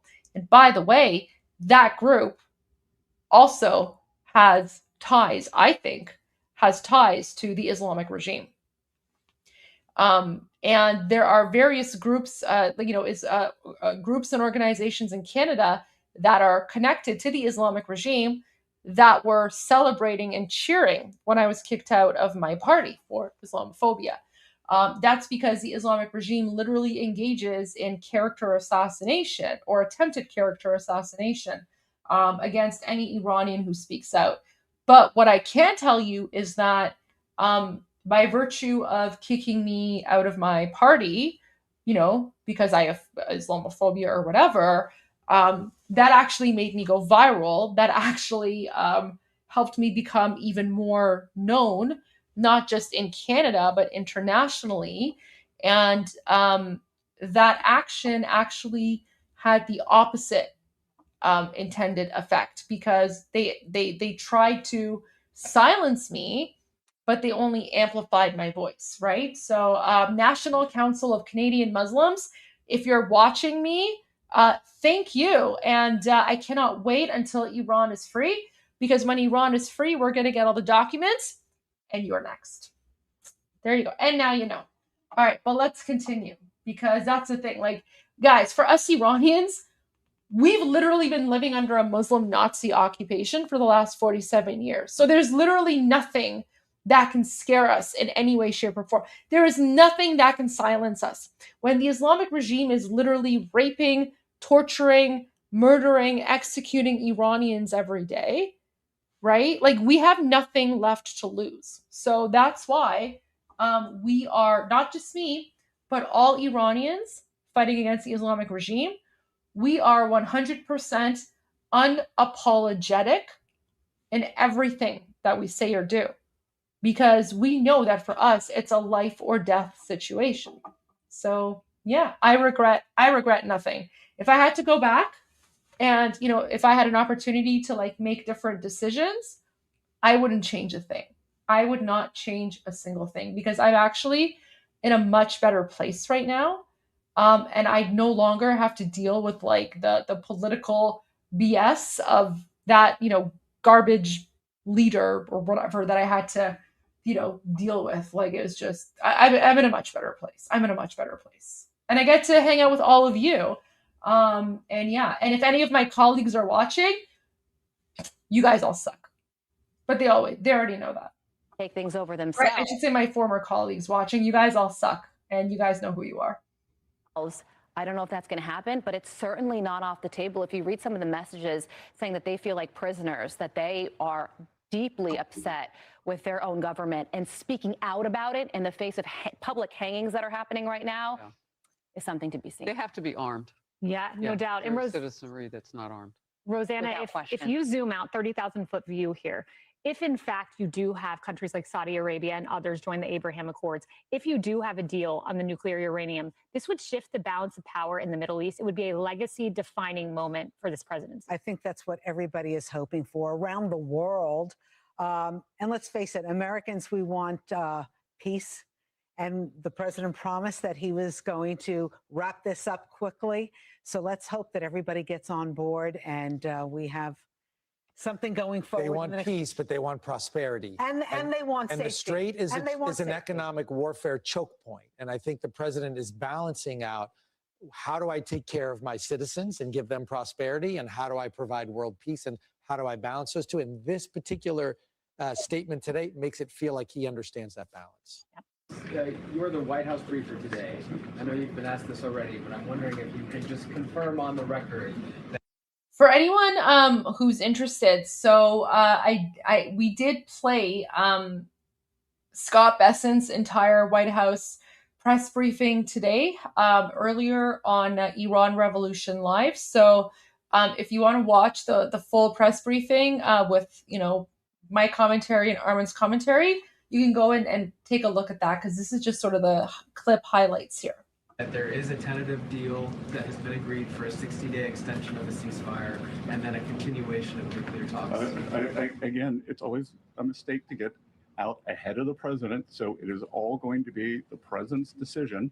I think that we can see that the president very clearly stated his three: the open the strait, highly enriched uranium, no nuclear program. So those things are those things part of the temporary deal right now, sir? Are those three aspects that you just outlined part of the temporary deal that has been agreed? But if there can be no deal without those, why would there be a deal without those? Dana, over here on the board, will tell you about what happened overnight, give you a sense of the area and what is now being contested. As of yesterday, the Iranians still insist that the area marked on the map behind me that goes all the way through this choke point here is their territory and their authority as of May 21st. U.S. Treasury Department already taking action against this. We'll get to that momentarily and see where that pops up here. Check this out right here. That area, if we advance one time, that is Bandar Abbas. That's a port city, and that's where the U.S. military says at least 4 drones were fired out of. They were taken out of the sky by F-18s and F-35s. And then the U.S. military went ahead and hit a drone area there before they could launch a 5th drone at U.S. bases or at U.S. military sites or possibly tankers in the Persian Gulf. What you see behind me are 18 different military outposts operated by the United States in the Middle East here, okay? I want you to think about Kuwait, okay, just across the border there from Iran, because this is what the Kuwaitis were reporting overnight, that they had a drone incoming into their country as well.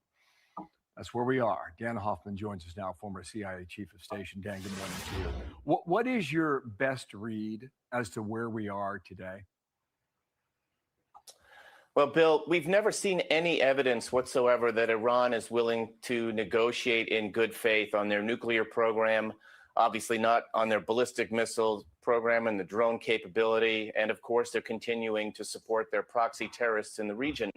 That, coupled with their chokehold on the Strait of Hormuz, I think reflects their strategic calculus. What Iran believes is that by carrying on like this, in this sort of tenuous ceasefire with strikes taking place on both sides, that Iran might drive a wedge between the United States and Israel, drive a wedge between the United States and our Gulf allies. A long-term strategic goal, reduce or eliminate altogether U.S. influence in the Middle East. Remember that Iran is a junior partner in this century's axis of dictatorships. They are allied closely with with Russia and with China. And they are very interested in reducing U.S. influence, not just in the Middle East, but all over the world. Dan, I actually wanted to ask you about that because at what point, I guess it depends on what your definition of a ceasefire is. As Mark Levin said last night, more fire and less cease from the Iranian regime. And so there's that to consider. And also, do you believe that Iran and Russia, while we're in this interim period, the ceasefire, are they getting intelligence and arms from Russia and China? Yes. They've been receiving intelligence from Russia. Guys, like you don't need like an intelligence analyst. Guys, ask literally any Iranian. Ask any Iranian. Is the Islamic regime getting assistance in the form of intelligence or funding or weapons or whatever? Is the Islamic regime getting assistance from Russia and China? Yes, absolutely. It's just yes. You don't need a military analyst to answer that question. It's just yes. Depends on what your definition of a ceasefire is. As Mark Levin said last night, more fire and less cease from the Iranian regime. And so there's that to consider. And also, do you believe that Iran and Russia, while we're in this interim period, the ceasefire, are they getting intelligence and arms from Russia and China? They've been receiving intelligence from Russia and from China continuously for years. And of course, China has been supplying Iran with dual-use military items, engines that are used in Iranian drones. But the intelligence is critical for Iran to determine what U.S. plans and intentions are, tactically how the U.S. plans to proceed. We know that China and Russia are mounting a full-court press against us with massive espionage operations, and this is the benefit to China and Russia. This is their currency and their relationship with Iran. 90% of Iran's oil exports go to China, and so China wants to keep that relationship on solid footing. But again, both China and Russia see the benefit to them of striking the United States through one of their proxy allies. Yeah, Dan, my read on the president yesterday during the cabinet meeting, he was very direct, did not mince words. It felt very much like he was pretty committed to the direction where he's going with this, especially when it brings up the midterms. It says, they think I care about it and I don't, which got major headlines everywhere yesterday. In the meantime, here's an Iranian official. Apparently, he's the head of Iran's parliament. He says Iran will not back down from its red lines, such as the right to enrichment and enrich uranium, management of the Strait of Hormuz, and the lifting of sanctions in the face of Trump's rhetoric. Guys, so this was posted today. Do you see why I've been telling you guys that the Islamic regime will never, ever, ever agree to the deal that President Trump wants? Look, now this Durka, right? He's like, we're not gonna back down. First of all, don't say Iran. Keep the word Iran out of your garbage terrorist mouth, because you are not Iranian. You're a Tazi, and you're referring to the Islamic regime, right? So please be very clear, because it's not Iran, it's the Islamic regime. And what he's saying is the Islamic regime will not back down from its red lines, such as the right to enrichment and enriched uranium. Guys, do you see this? The Islamic regime is literally claiming that they have the absolute right to enrich uranium in order to develop nuclear weapons. They're not hiding who they are. They're not hiding who they are. They're literally telling you, we have the right to build a nuclear bomb. Who does that? Who says that? And why the heck do these Muslim Nazis want to build a nuclear bomb? What, do you think they want to build a nuclear bomb for peaceful purposes? Who the heck builds a nuclear bomb for peaceful purposes? Do you see how insane, do you see the insanity? All you have to do is just pause and read the message, right? We're not going to back down from our red lines, such as the right to enrichment and enriched uranium. Really? So these terrorists who literally chant death to America also believe that they have the legitimate right to enrich uranium. They have the right to build a nuclear bomb, even though, by the way, the Shah of Iran, God bless his soul, Shahanshah Aryameh, back in the 1970s, he was one of the first signatories of the nuclear non-proliferation treaty. In fact, the Shah of Iran was a big supporter of the nuclear non-proliferation treaty, because the Shah of Iran realized how evil and dangerous the nuclear bomb is, and he wanted to make sure that Iran never has that nuclear bomb. But what happened? As soon as the Muslim jihadi Durka Islamic terrorists took over, they started going, Allahu Akbar, we have the right to build a nuclear bomb, right? In what reality is the ability or the desire to build a nuclear bomb a right? Do you see how insane these people are? This is why we Iranians are saying, you cannot negotiate. You can't negotiate with these insane terrorists. The only way to deal with these terrorists is to wipe them off the face of the earth. You have to exterminate them. It's like a cancer. They're a cancerous tumor, and the only way that you can cure someone from cancer is to get rid of every single cancer cell. If you even let one cancer cell survive, the cancer will regrow, and oftentimes the cancer will be even more aggressive than before. This is why Iranians are saying just finish the job, because they're a cancer. They're literally like Iran is afflicted with a stage 4 cancer called the Islamic regime. And the only way to save Iran is to eradicate that cancer and get rid of every single cancer cell. That's it. I mean, they're literally not hiding the fact that they want to build a nuclear bomb, and nothing will stop them from wanting to build a nuclear bomb. I don't know how much more clear it gets than that. they're literally saying it themselves, right? They're literally saying it themselves right there.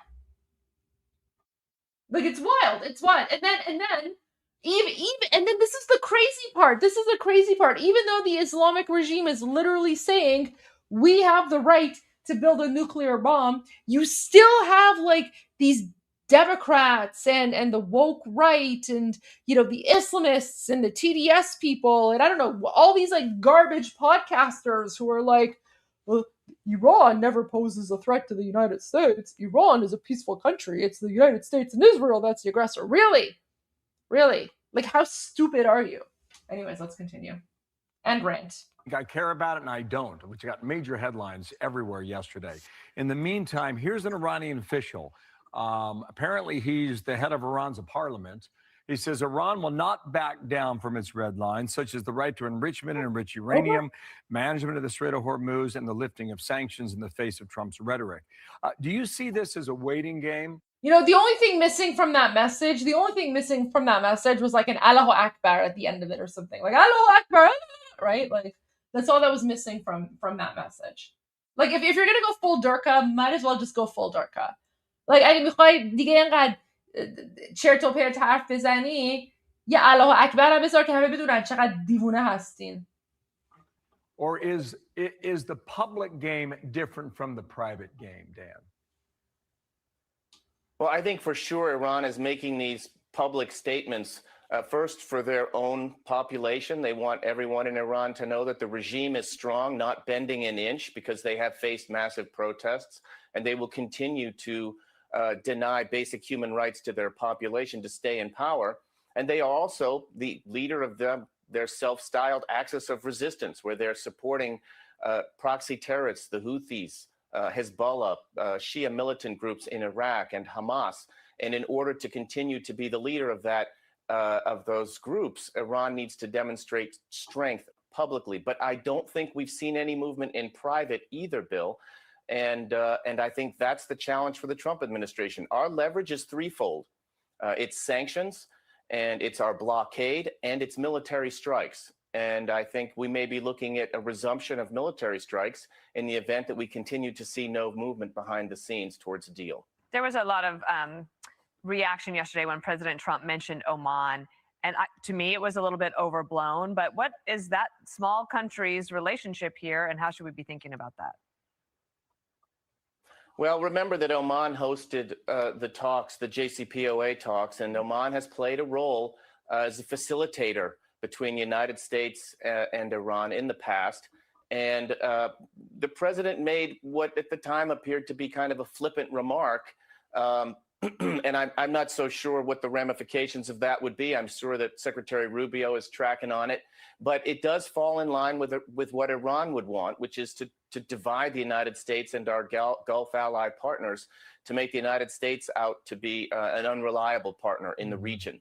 And so I think that's where our leadership really matters right now. When, as a reminder, before the conflict got underway, Oman was the last Arab country as a holdout that did not want to see this go forward in terms of military action.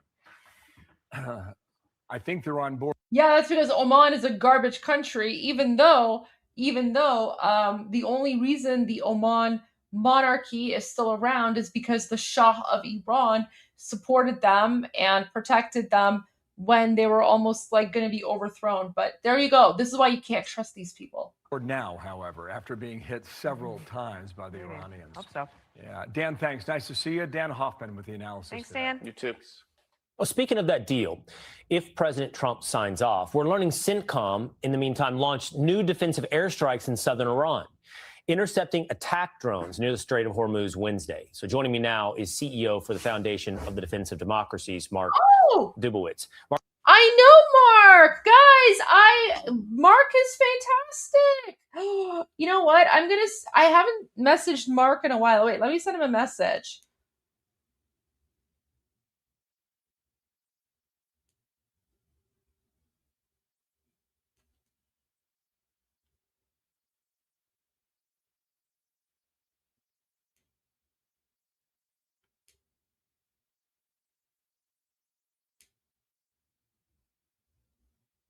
Wait, sorry.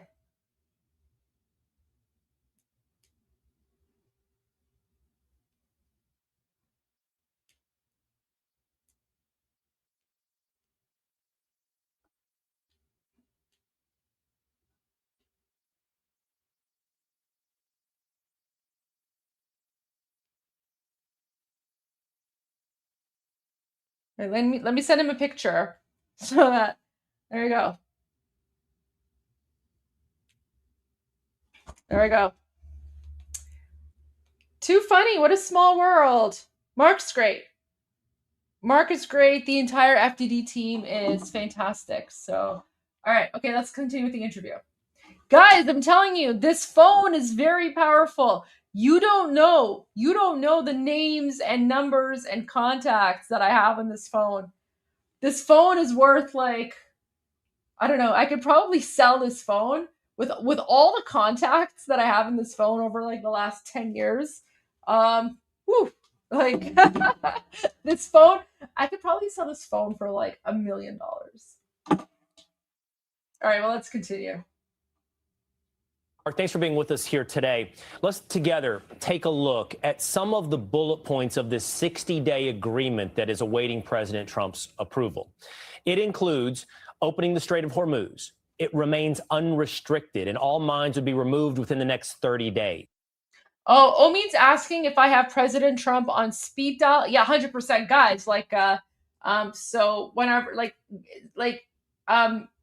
my speed dial is basically every single speed dial number. Just goes straight to President Trump. Like even when I call like 911, it just goes straight to President Trump. So yeah.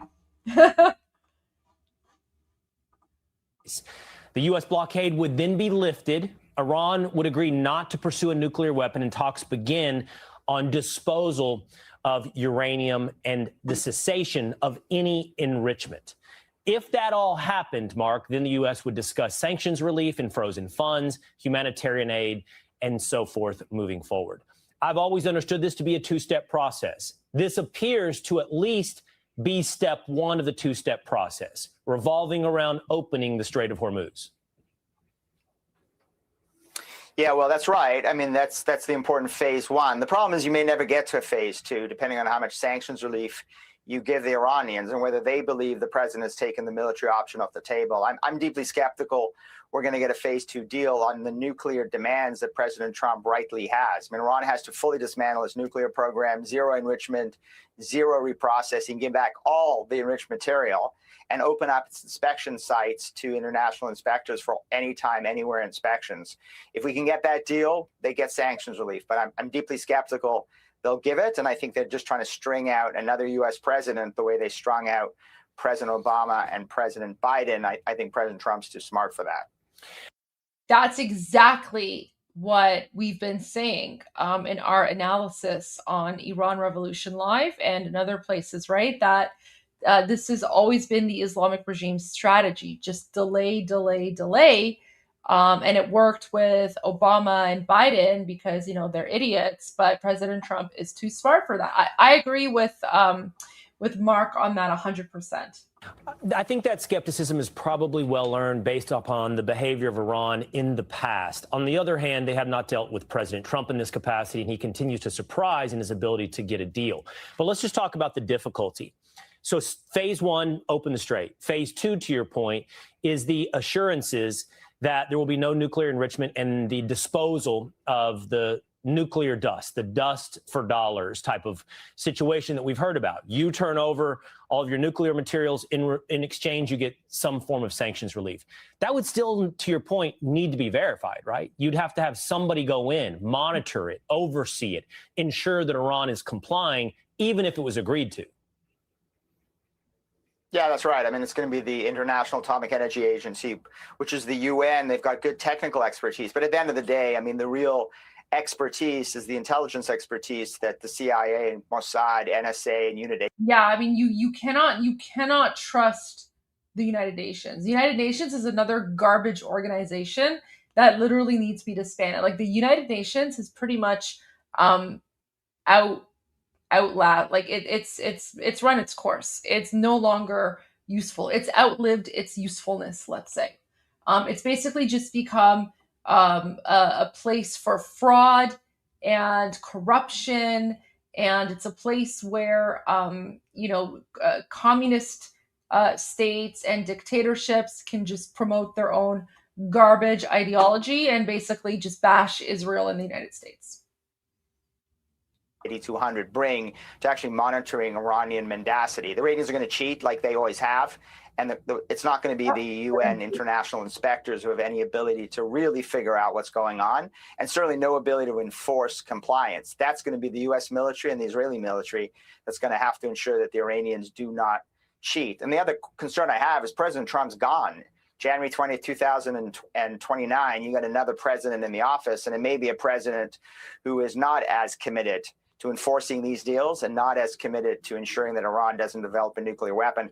That's what the Iranians are hoping for. They're playing for time.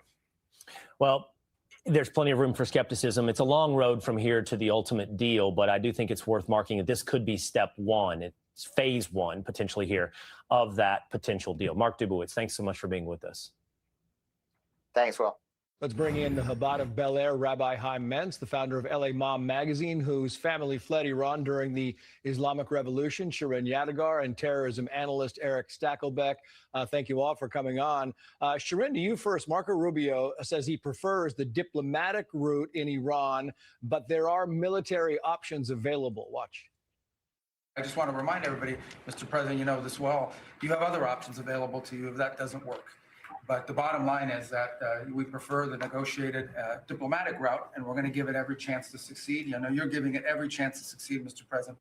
Yeah, he said a couple of times today they prefer the diplomatic route. I'm wondering the people inside Iran, what they prefer, if they would like to see diplomacy or if they would like to see something a little bit more extended.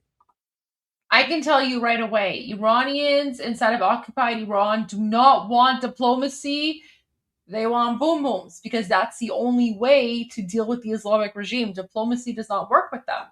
These people are savages. They're savages. They're a cancer. They're evil. They're literal demons on earth. That's what they are. Like there's no other way to describe a group of I don't want to say people because that's an insult to humanity. I don't know how to describe this terrorist group that literally believes that it is their Allah-given right to rape women before they hang them to make sure that they're not virgins, so their souls don't go to heaven. That's the tip of the iceberg. That's the tip of the iceberg when dealing with the Islamic regime in the last 47 years. Well, we've known for the past 47 years that the Iranian regime doesn't understand what diplomacy is, right? They will make a deal and they will never stick to it. We saw that with the JCPOA. We've seen it time and time again. Marco Rubio is a brilliant statesman. And what he's saying is we want to go with diplomacy. Of course, we're American. That's the way we want to go forward. But the Mideast has a different language with diplomacy. The only thing they really understand in Iran is strength through military action, while also making sure that we keep on this strong economic pressure. And if we don't do that, we are going to be the... Oh my gosh, I just checked on X to see who this amazing woman is, Shirin Yadigar. Guys, look at this. So she follows me. Oh my gosh, I had no idea. I'm gonna follow her back. Oh, hi Shirin. Oh my gosh. Amazing. I didn't even realize that she followed me. Love that. Love that. And of course, she's a supporter of His Royal Highness Reza Pahlavi. All the good Iranians are. Guys, I'm telling you, it's so easy. Like for us Iranians, it's really easy to tell, you know, who's on the right side and who's like part of the Islamic regime, or like, you know, I don't know, like a communist or an Islamist or, you know, whatever, right? But but you can tell who the good ones are. Like I was getting really good vibes from Shirin, and then I looked her up, and you know she follows me, which is a good sign. But you know sometimes people follow me on X because you know they just want to like troll me or whatever. But then I looked at her profile, her feed, and literally right away I see that she has reposted His Royal Highness Reza Pahlavi. So amazing. She's one of the good ones. So definitely. Oh, I'm really enjoying this. Okay. I'm so glad I looked her up. So yeah, I definitely followed her back, and I just reposted one of her posts. Amazing. Oh, I love this. I'm so happy. I learned about someone new who's like a supporter and who's fighting the good fight. What an amazing person. All right, let's continue. Shireen's amazing. I really appreciate her. All right. Okay, let's go back. We're going to go back because I want to watch her from the beginning, uninterrupted. Yeah, he said a couple of times today they prefer the diplomatic. I'm wondering the people inside Iran what they prefer, if they would like to see diplomacy or if they would like to see something a little bit more extended. Well, we've known for the past 47 years that the Iranian regime doesn't understand what diplomacy is, right? They will make a deal and they will never stick to it. We saw that with the JCPOA. We've seen it time and time again. Marco Rubio is a brilliant statesman. And what he's saying is we want to go with diplomacy. Of course, we're American. That's the way we want to go forward. But the Mideast has a different language with diplomacy. The only thing they really understand in Iran is strength through.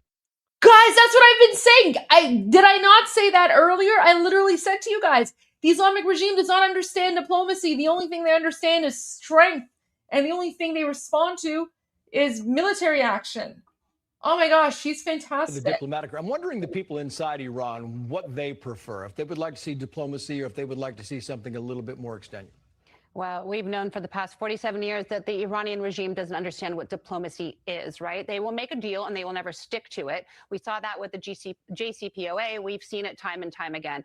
Marco Rubio is a brilliant statesman. And what he's saying is we want to go with diplomacy. Of course, we're American. That's the way we want to go forward. But the Mideast has a different language with diplomacy. The only thing they really understand in Iran is strength through military action, while also making sure that we keep on this strong economic pressure. And if we don't do that, we are going to be the losers here. And President Donald Trump has been the only president we've had in 47 years who has had the strength to actually go in with military aggression, with a big economic stronghold, and he needs to continue and finish the job. Yeah, Rabbi, your thoughts? I mean, diplomacy would always seem like it's the card to play, and the preferable card to play, and sometimes maybe not.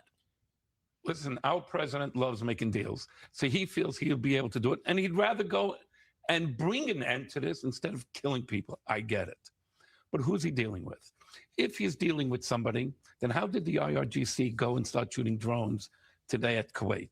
If the regime and the IRGC are tight together, then who are you dealing with if they ordered go and shoot this? So the reason why a lot of Americans, and if you watch Fox News, even the generals are asking, who are you dealing with? Who are we talking to? Yeah. And the president. Guys, I did a whole thing. I did a whole episode on this. If you go to my YouTube channel, I literally did a whole episode. And I was like, guys, who controls Iran? It's all there. Guys, everything that you're seeing on the mainstream media right now are literally things that I've been talking about for like a very long time. Look at this. So, on my channel, literally 5 days ago, I posted a video called Who Controls Iran? And it's like a, 35 minute video where I go into analysis about the Islamic regime and how it's structured and who controls it and things like that. So there you go, guys. You honestly, you want all the answers to all these questions. You guys are in the right place because you get the info here, and you get the info in my videos well before you hear it on the mainstream media. So there you go.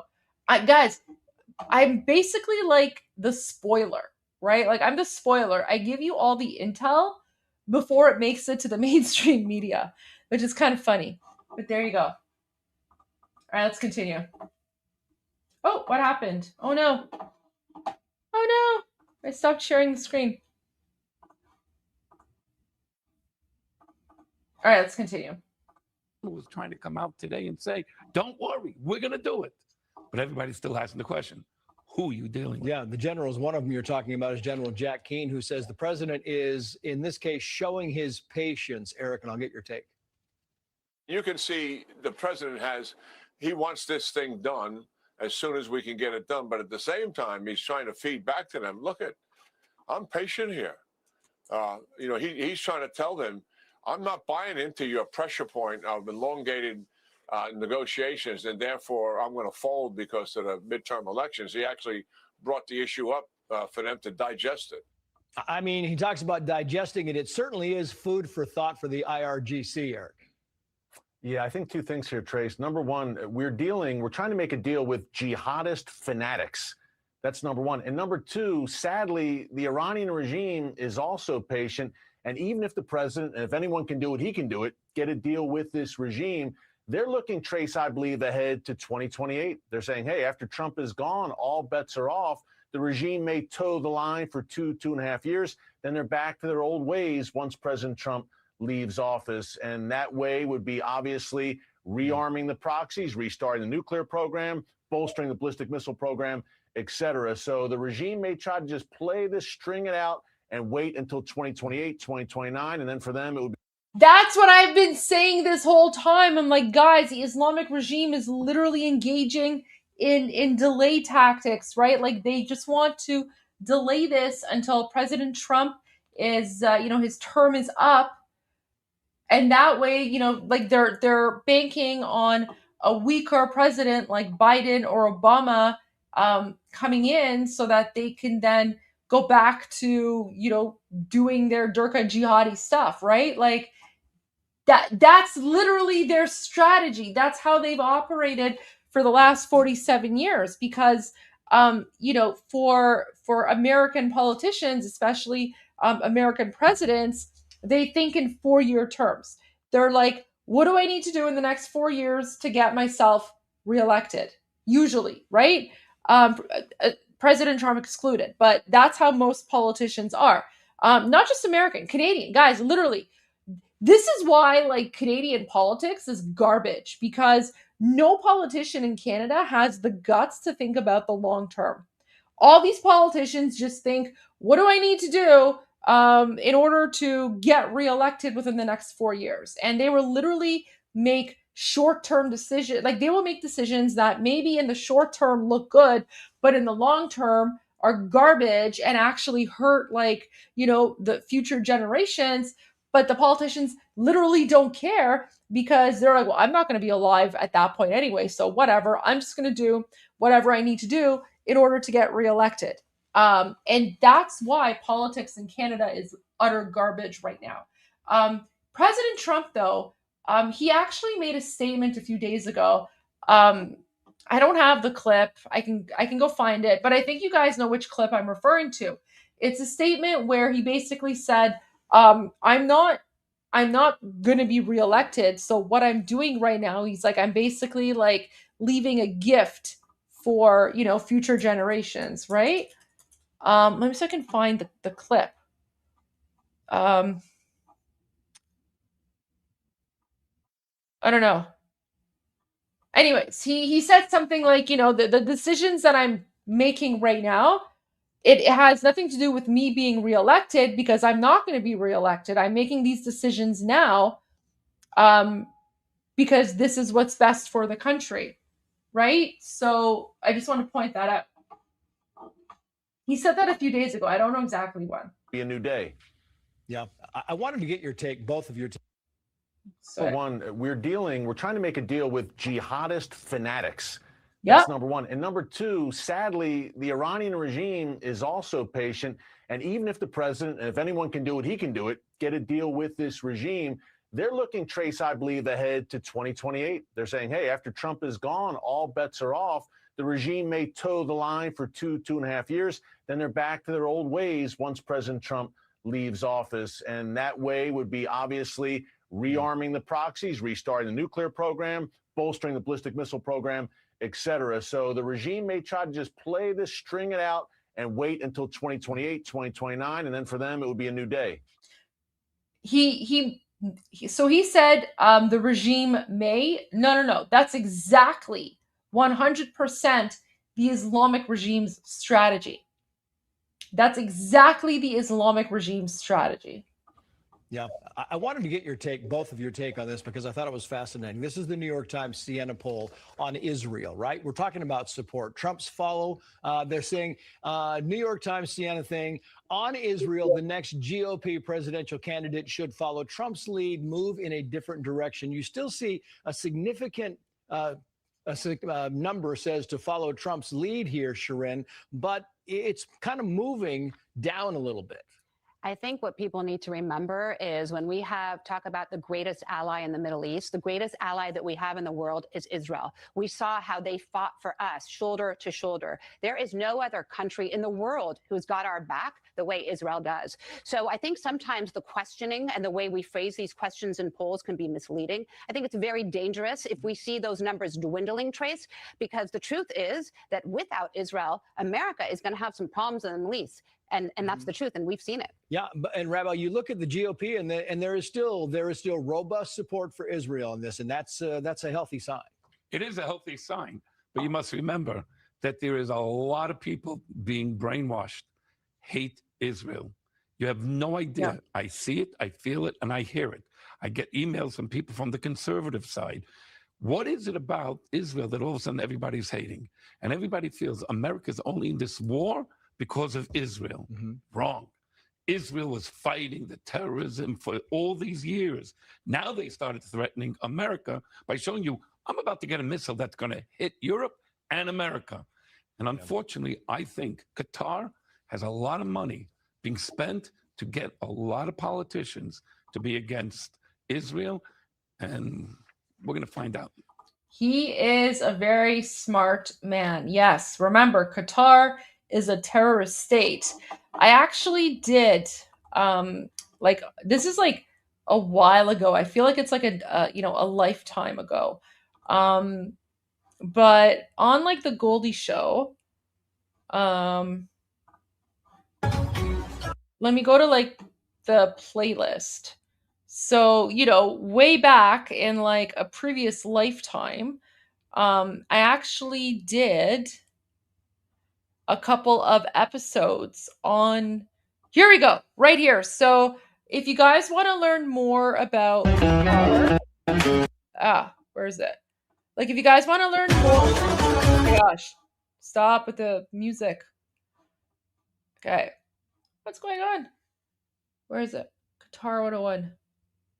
So anyways, if you go to the Goldie Show playlist, I actually have a whole live stream literally dedicated to how Qatar is infiltrating the United States and infiltrating universities in the United States. So it's actually a two-part special. So I have Qatar 101, why Qatar is a terrorist state, and then I have Qatar 101, infiltrating universities in the USA. So if at any point in time you guys are bored and you want to learn more about this, that's a good way to kill 6 hours of your time with these two episodes right there. So yeah, that's back when I was just a baby channel. I was a small channel, but all this stuff, I've done so much research and live streams on all of this. So there you go.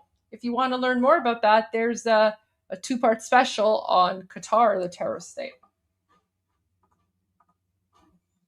We are going to find out. Retired Navy SEAL Mike Sorelli says this is not about peace deals. It's about succession. Watch. Trump owns the clock. I think this is what Trump knows. This is less about a peace deal and more about a succession deal. The original Ayatollah and much of his generation is now dead. And the second the Iranian population collectively realizes that the fear barrier is weaker than advertised, it's end of game for this regime. It just takes time. Yeah. Is it about succession, Eric, or is it still about the nuclear dust and, the Strait of Hormuz? Trace, I think it's a combination. Number one, any deal must include the removal of any enriched uranium from Iranian soil. But secondly, a minute ago, I mentioned 2028, 2029. The flip side to that, the prayer is that this regime will be gone by then. God willing, this Iranian regime will be out the window. But I don't know if that will happen if we come to some sort of deal here, which leaves elements, what's left of the regime, in place. So it's a needle President Trump's trying to thread, and we'll see how it plays out over the next few days. But Iran remains intransigent. We saw it again today. Yeah. Eric Stakelbeck, Shirin Yadigar, Rabbi, thank you all. So this 60-day MOE, they call it, a memorandum of understanding between the United States and Iran, reportedly would include, quote, unrestricted shipping through the Strait of Hormuz. President obviously very focused on that. It's an international waterway. No one can control it, says the president. They also want the United States a pledge from Iran not to pursue nuclear weapons or enriched uranium that would produce them. Also, the lifting of the naval blockade, that comes from Axios. That's what Iran wants. They want that blockade to be gone. So this has already been refuted because earlier they literally shared a social media post by, someone from the Islamic regime parliament who literally said that the Islamic regime has a right to uranium enrichment, and he's basically implying that the Islamic regime has the right to develop a nuclear bomb. So this MOU already is pretty much null and void because whatever the negotiators of both sides agreed to. By the way, if Pakistan is mediating these negotiations, then of course the negotiations are utter garbage. But I mean, the fact that the negotiators are reportedly claiming that the Islamic regime pledged to no nuclear weapons, but then you have Islamic regime officials literally putting statements on X saying that we never agreed to this, and in fact, we have the right to uranium enrichment. So this MOU is already pretty much null and void, it's done. So there is no deal, right? So it just goes back to the whole question of deal or no deal. And to me, the answer is becoming even more clear, is that there is no deal. There is no deal. And I think President Trump knows that. Bring in retired Brigadier General Mark Kimmett. Let's go over to the White House. Senior White House correspondent Peter Doocy just came out of the briefing there with the latest on the North Lawn. Hi, Peter. And Martha, Secretary Bessent told us the big three things that have to be in this deal that has been agreed to by U.S. and Iranian negotiators for it to get President Trump's final sign-off. Again, it is a multifaceted agreement, and nothing is going to be on the table until we see the Strait of Hormuz open and the Iranians agree that they have to turn over the highly enriched uranium and that they can't have a nuclear program.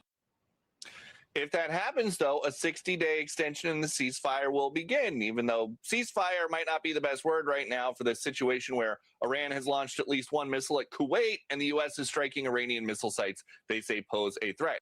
With that said, President Trump's focus remains on the Iran war. He is not looking to broaden things out.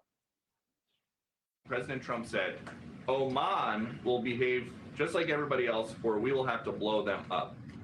Are you guys back there in the West Wing making plans for a new war with Oman? Again, I think the president wanted to punctuate freedom of navigation in the strait. I had a call with the Omani ambassador. Guys, there would never be a war with Oman. Oman is literally one of the most irrelevant countries in the world. Sorry, anyone from Oman who's watching, you know what I'm talking about. I'm not saying that your existence is irrelevant. I'm saying that when it comes to the geopolitical balance, right, Oman is pretty much irrelevant. And there is no way that Oman could ever engage in a war with the United States. So the fact that this reporter is even asking this idiotic question it just shows how stupid he is, because there would never be a war with Oman, right? Oman literally cannot, guys, the United States pretty much eradicated the Islamic regime's entire military in 1 or 2 weeks. Do you think Oman would stand a chance? This is the stupidest question ever. A war with Oman. Come on, give me a break. Ambassador this morning, and he assured me that there were no plans for tolling the strait. And something really interesting Secretary Bessent was talking about. He said that the Iranian government right now, they've got elected government officials, the Irgc, and then some clerics who have been having a hard time communicating with each other during this process, which makes Yeah, they have a hard time communicating with each other because it's game of Durka, guys. Remember the reason that they, the clerics, right? So basically, he's referring to like the, the Durka jihadis, and then these are the clerics, right? Like the turban people. So he's like, oh no, they've been having some difficulty communicating with one another. Yeah, that's because it's game of Durka. It's literally like Game of Thrones, but it's game of Durka, and you have different factions. And again, I've gone through all of that in previous live streams on the Goldie Show, also on Iran Revolution Live. But yeah, it's interesting that now this has suddenly become news on mainstream media. Yes, we know you guys obviously know about all the internal divisions because we've been sharing all that info with you from Iranian sources. And guys, I know I haven't shared Morad Vaisi's videos with you in a while. He's actually had some very, very good analysis in the last little while.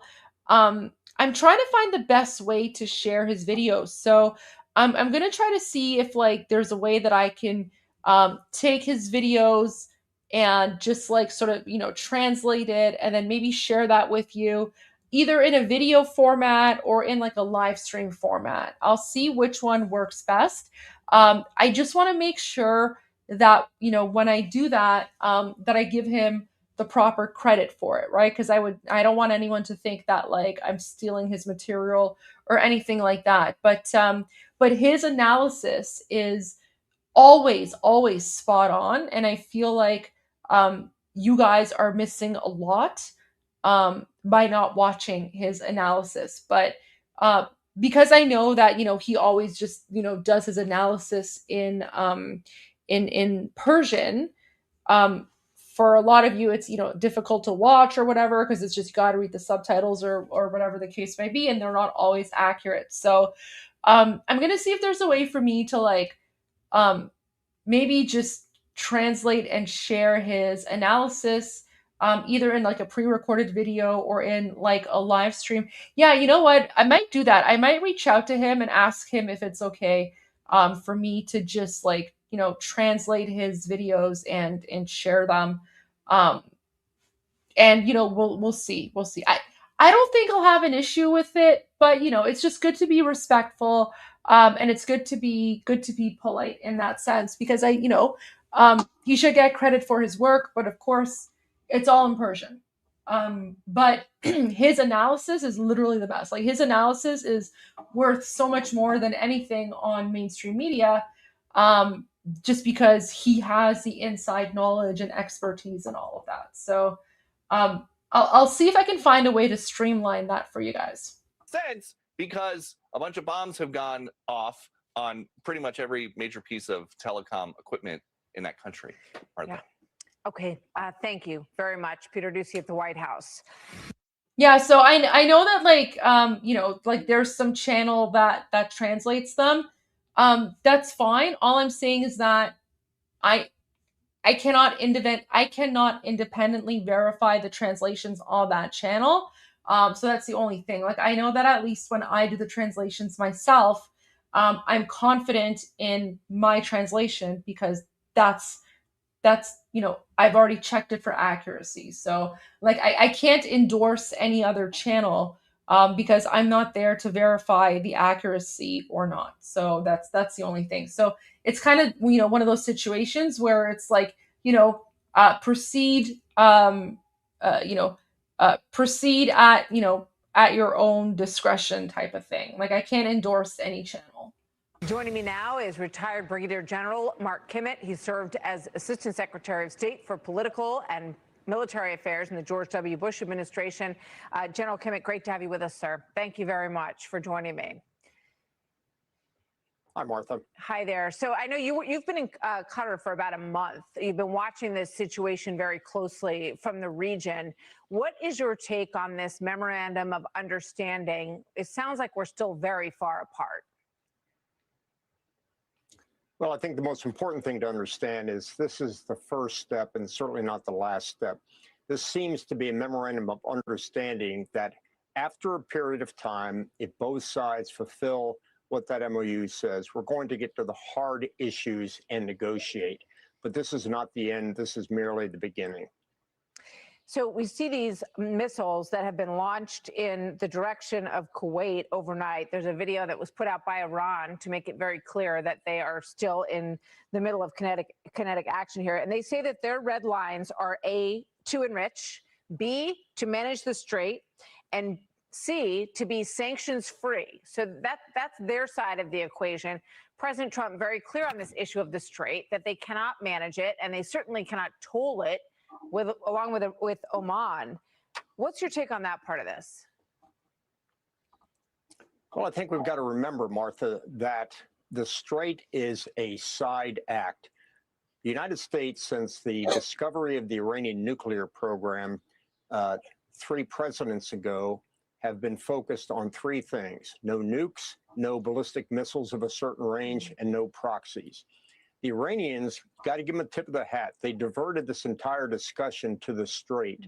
I think the president has been very clear. He's going back to the core issues, that primarily of their nuclear capability. You know, I hear this a lot, and it's a question that I've had as well. In terms of the military planning of this, why wasn't it obvious, as it seems now, that under pressure, Iran would move to lock down the Strait of Hormuz, that would be sort of a natural next move on their part after they were bombed by the United States and Israel? Yeah, I think probably, and I can only speculate, but I would suspect that as a former CENTCOM war planner, that there was an expectation that ground forces would be used inside of Iran to ensure that the strait was not closed. As we seem to have a no troops on the ground policy, which I agree with, it left the strait vulnerable. You think that was a mistake? I think it's a sidetrack. I don't think it was a mistake. We played this interview earlier today, so if you go to earlier in my live stream, you'll find it. Okay, so that's pretty much the end of this clip. So, all right, in that case, let me just where is it? Let me just go to the last few super chats, and then we're going to call it a night. So we have a comment from Mark Dennis Fritz, who says, wow, he pronounced all the A's as an aleph, not knowing sometimes the A is implied and sounds differently. Yeah, I mean, it's like the difference between saying, I don't know, like apple and a different way that A is pronounced that I can't think of now. Like a long A and a short A. Oh, airhead. There you go. Apple and airhead. Apple and jar. Apple and airhead. There you go.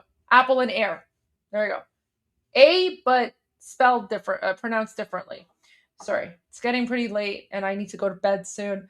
So thank you for that. And then El Yani FC says, hey Goldie, can you explain to an American from Texas how Iranians feel when the Persian Gulf is referred to as just the Gulf, praying for a free Iran? So the reason that Iranians were very sensitive about that is because the Arab nations have been trying to take over the Persian Gulf, and in their own Arab media languages, they call it the Arabian Gulf, and it's not the Arabian Gulf.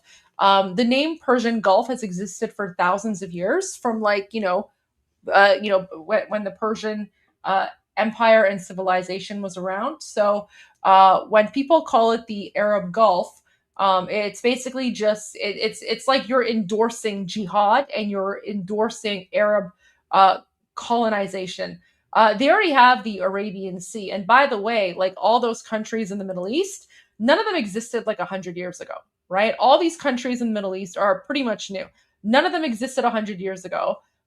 So all of a sudden now they have, these countries, and now they want to try to claim the Persian Gulf as if it belongs to them. But the Persian Gulf has always been the Persian Gulf. And so it's just another way that, this colonial mindset is trying to erase Iranian identity, civilization, and culture. So it's always been the Persian Gulf, and it will always be the Persian Gulf, and nothing can ever change that. Yeah. But thank you for that, and thank you for your support. I appreciate that. And howdy to Texas. And then our last super chat, Mark Dennis says, the chosen are often lifted higher by being pushed down. Oh, thank you. What a kind and thoughtful comment. I really do appreciate that. Oh, very kind of you to say. Guys, I'm definitely in a much better place. I was kind of getting tired of politics anyway. Well, I mean, not tired of politics, but tired of dealing with the BS from that garbage party that I was, dealing with. And yeah, good luck with all the criminal investigations happening behind the scenes. Glad I'm not a part of that. As I like to say, not my circus, not my monkeys. Anyways, guys, thank you for tuning in to tonight's episode of The Goldie Show, where we dove in a little bit more about deal or no deal. We didn't actually get to President Trump's cabinet meeting. I'm hoping that maybe tomorrow we'll be able to do that. I'm going to try to find some time tomorrow to kind of like sneak it in between everything else. And like, we'll literally just do a straight up watch party of the rest of the cabinet meeting, because guys, like, I literally had it lined up. I had it lined up and ready to go. It's about 50 minutes worth of cabinet meeting that we need to watch. So I promise you, we will get to it tomorrow. I'm going to try to keep it short and concise and just straight to the point, because I really, I still need to watch the entire thing, and I haven't watched it because I promised that I would watch it with you guys. But until then, guys, be safe, and thank you for tuning in. As always, I'm Israel Chai. God bless America. Payende Iran, and Javid Shah. See you guys tomorrow.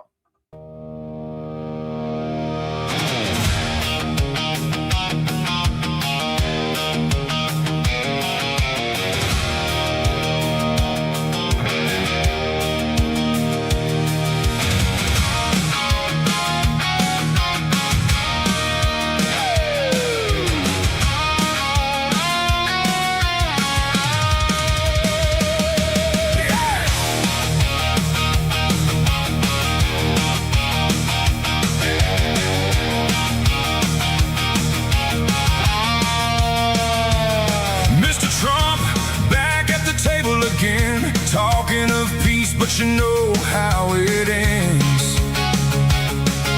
Smiles for the cameras, deals in the light, but truth disappears somewhere out of sight.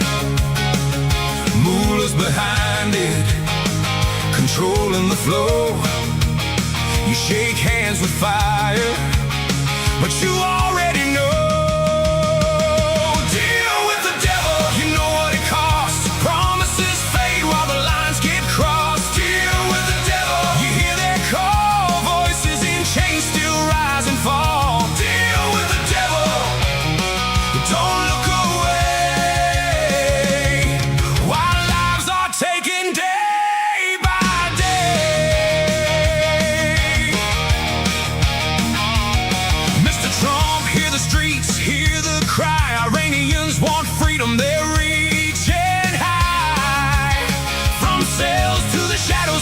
Still grow, dreaming of a future they don't even know. Deals at the top while the pressure runs low, and down below the fear continues to grow. Deal with the devil, you know what it costs. Promises fade while the lines get crossed. Deal with the devil, you hear their call. Voices in chains still rise and fall. Deal with the devil, don't look away. Taken day by day.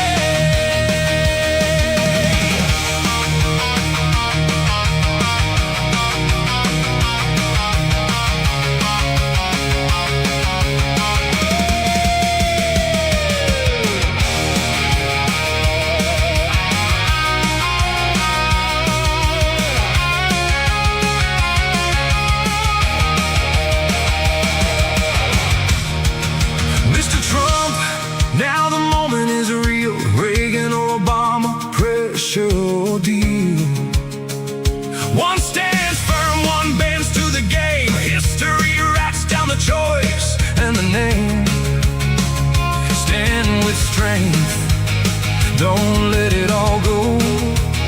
You don't free millions by moving too slow.